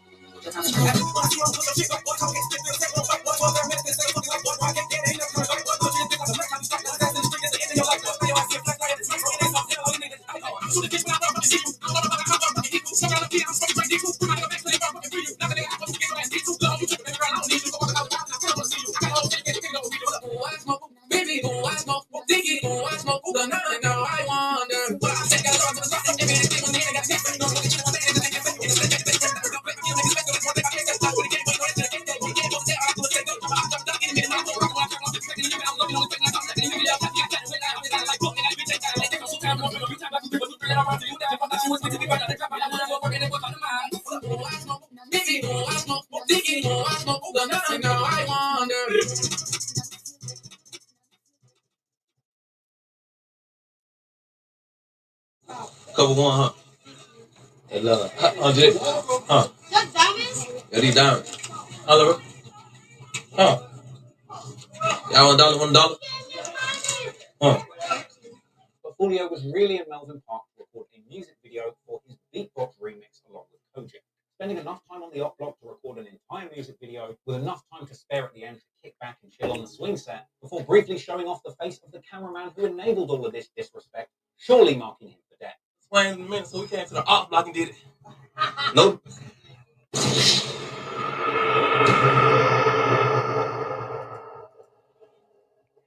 Hey, we ain't do that shit in a minute.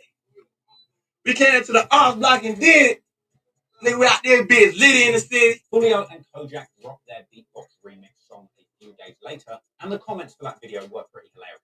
Some were saying that this video is the perfect evidence for the cops. Others imagined parents coming back to find their kids and witnessing these nutters playing in the park, while others pointed out that Foolio references the names of so many dead ops in this song that it sounds like he's taken a class from attendance. And I'll tell you what, he really did name a lot of people. I won't waste my time listing all of them, but they basically just everybody from the ATK side, as well as a few other names that I didn't even recognize. And Foolio would later say in a live that he had only mentioned around 15% of the names that he could have mentioned. If we doing a whole 100%, that was like 15% of dead niggas' names I said. Only 15. But that wasn't enough to get back to Foolio while the whole world was still out there singing that they were smoking on Vivid. So Foolio would go on to make his own remix of Who I Smoke, dissing the usual dead ops, and saying that he was in their hood the same night, referring to going to film that beatbox video in Melvin Park. But that wouldn't be enough either on that. Soon, Foolio took to live once again to diss Ace, recounting details from the scene of that original quadruple shooting. 4 niggas hit up, 3 died. Like, that's some movie. That ain't no movie shit, y'all. Like, that's some movie shit, bro. This man head landing Ace loud. Ace talking all that shit, talking about nobody never played with him. Boy, your blood brother died, boy. Stop playing like this, boy. Your blood brother died, boy. Punk dead, boy. I always remember, boy, your mama's son died, boy. Your mama's son died, boy. Stop playing, boy. Your best friend here was laying in your lap crying for help.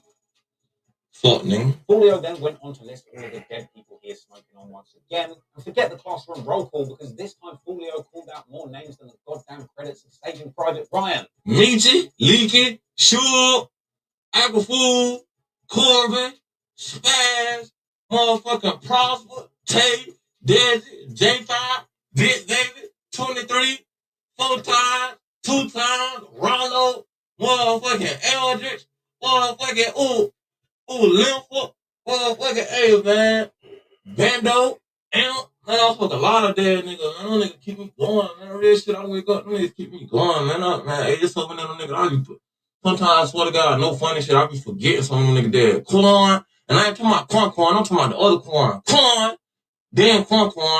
Ain't so many dead ass niggas. Keys, you know what I'm saying? Keys. No niggas hungry. Keys, Dick Nietzsche, 5, J5. I'm smoking J5 and the other nigga 5 who got smacked with Nietzsche. I'm smoking 2 5s. After Julio posted that, the detectives probably got to go home early. But the disrespect was far from done, because in April, clips began to circulate seemingly depicting Julio at a gravesite, which some originally thought belonged to Ace's fallen brothers, but in his defense, Julio later revealed that this was just a random cemetery. He said I went too far because I went to a graveyard, right? I want to say some shit, but nah, I wasn't at nobody's graveyard. I wasn't at nobody, none of my ops graveyard graves, like, none of that shit, man.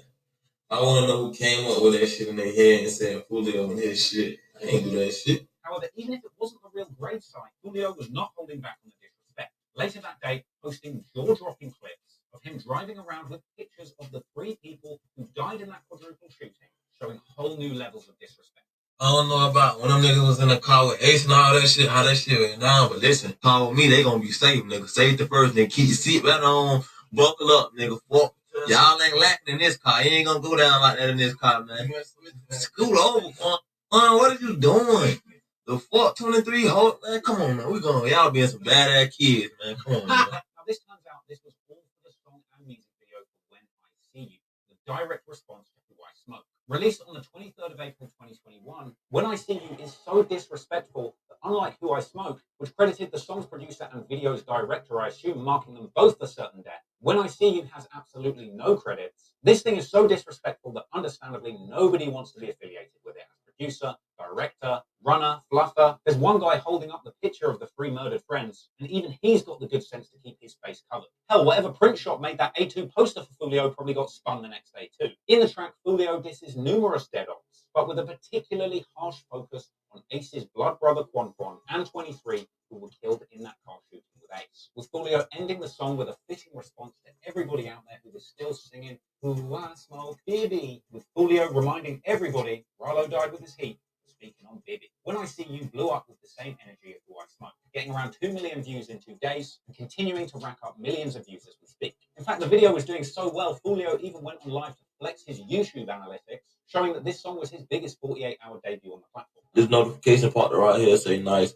More regular viewers are engaging with this video, helping it increase its reach.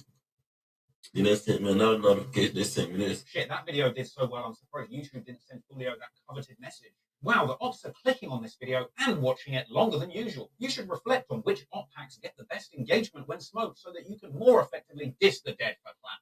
After all of the disrespect for the dead on both sides of this beat, especially on the song Who I Smoke, it's unsurprising that When I See You got a strong response. And Julio actually went live after When I See You dropped to defend himself against a growing backlash that suggested that his response to Who I Smoke had gone a little too far. Well, now I do what I do.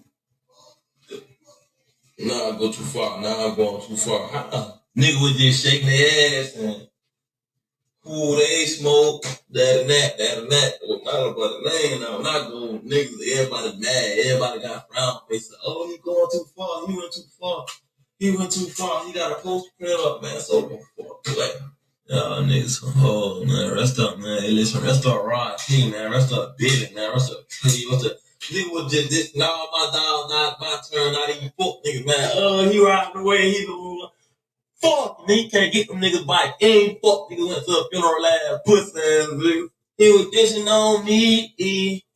Now I'm smoking 23. Today, police said DeAndre Thomas was the shooter. They charged him with murder. 2 guilty verdicts were read, one for Henry Hayes and one for Kwame Richardson, who were tried separately. Finally, her family has the answers they've been looking for. Police arresting 21-year-old Roland Ball Jr. for murder. 21-year-old Hakeem Robinson and his father, 49-year-old Abdul Robinson, are both in the Duval County Jail. In the past 2 weeks, 6 people have been arrested linked to at least one of the killings. I can't lie. Who I Smoke is a catchy ass song. So is When I See You. And look, if you've watched one of my videos on gang beats before, you know I have a habit of ending these things by saying, oh, I just hope these guys can focus on music, stop beefing, and leave the violence in the streets. But realistically, when you look at this story, so much has gone down on both sides. Brothers killed, mothers and fathers shot in their own homes, children as young as 2 years old being shot and killed in the crossfire. It would be naive to think that even a second that there is going to be some kind of positive outcome or resolution to this feud. There's nothing I could ever say to Ace or Fulio or anyone else involved that would make them see things different. And as moving as his music is, Young and Ace could never make a song that will make me truly understand the pain of losing your 3 brothers in front of your very eyes. And I know some people will watch this video and accuse me of leeching off of a bad situation. All of the above.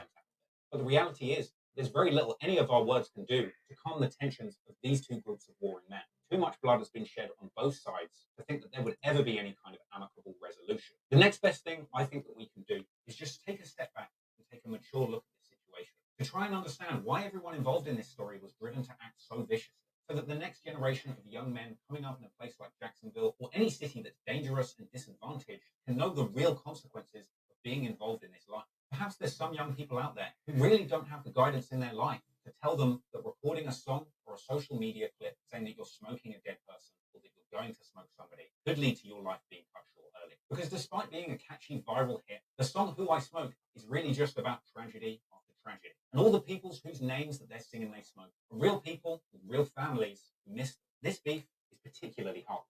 In fact, something I was taken aback by whilst I was researching this story was just how many of the people involved make reference to video games.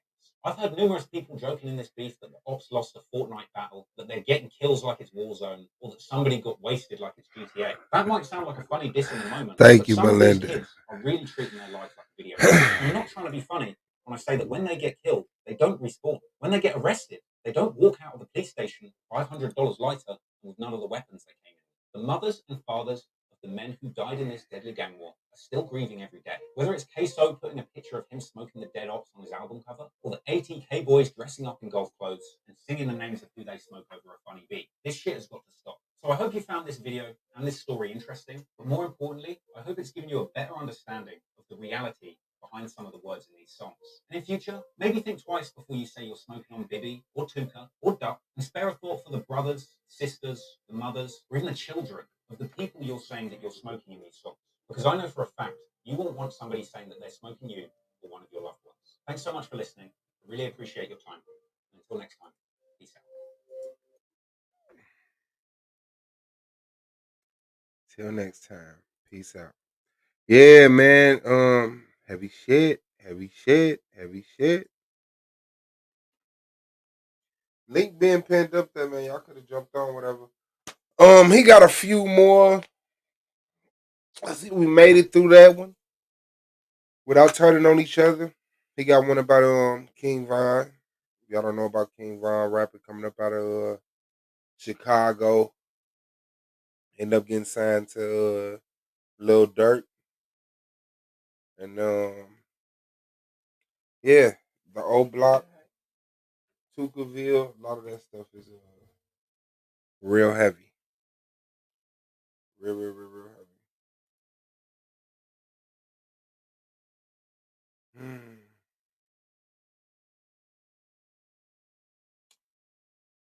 I appreciate the support. I do. Appreciate y'all fucking with us.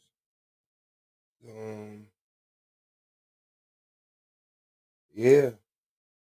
Even if you ain't out there, man, you drive past it, man. It's there. And it's real. It's hella real.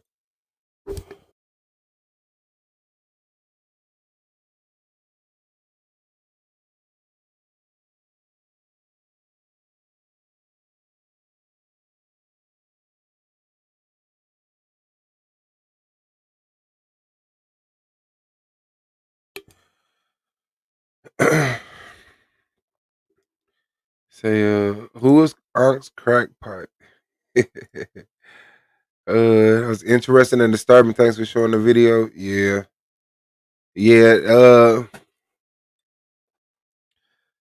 And they take it so like when the dude, right, he gets shot and three of his friends get killed with him, and he laughing or smiling as he in the interview.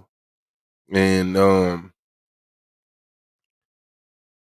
I know I'm a person that I laugh and I smile at serious moments, you know, and I try to say that's what it is, but that was some shit. That was some shit. That was some shit. That was some shit. And that one was more violent. The one from Chicago is like just more.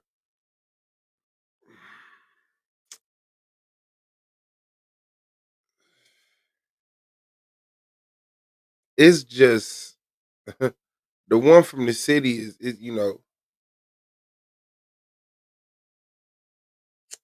it's complex. You know, that one's just startling the way they go because like this was a minute ago, right? And they doing the same stuff, just like hitting Twitter and sending out tweets. Yeah, man. I don't know when people start moving like that. I just don't. Yeah, different level of code and calculated. Yeah. Yeah.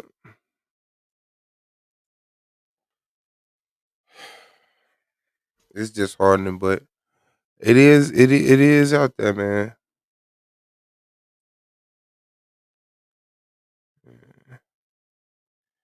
I wish we just move around and build what we gotta build.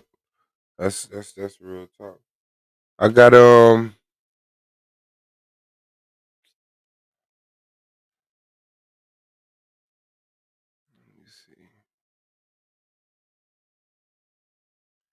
I guess it's 8:30. It's still early. We could come back in this one. I gotta go to the store right quick. And maybe I'll come back and start up another one, man. I appreciate everybody rocking with us. We might get into that Chicago one. Yeah, ain't no thing. Peace to y'all, man. Y'all already know what it is, man. It's the argument. Hit that like button on the way out, man. Shalom, shalom, assalamu alaikum. Hotep, I say peace, my niggas, and Black Power, man. This is the motherfucking argument league. Shout out to y'all. Appreciate y'all fucking with it.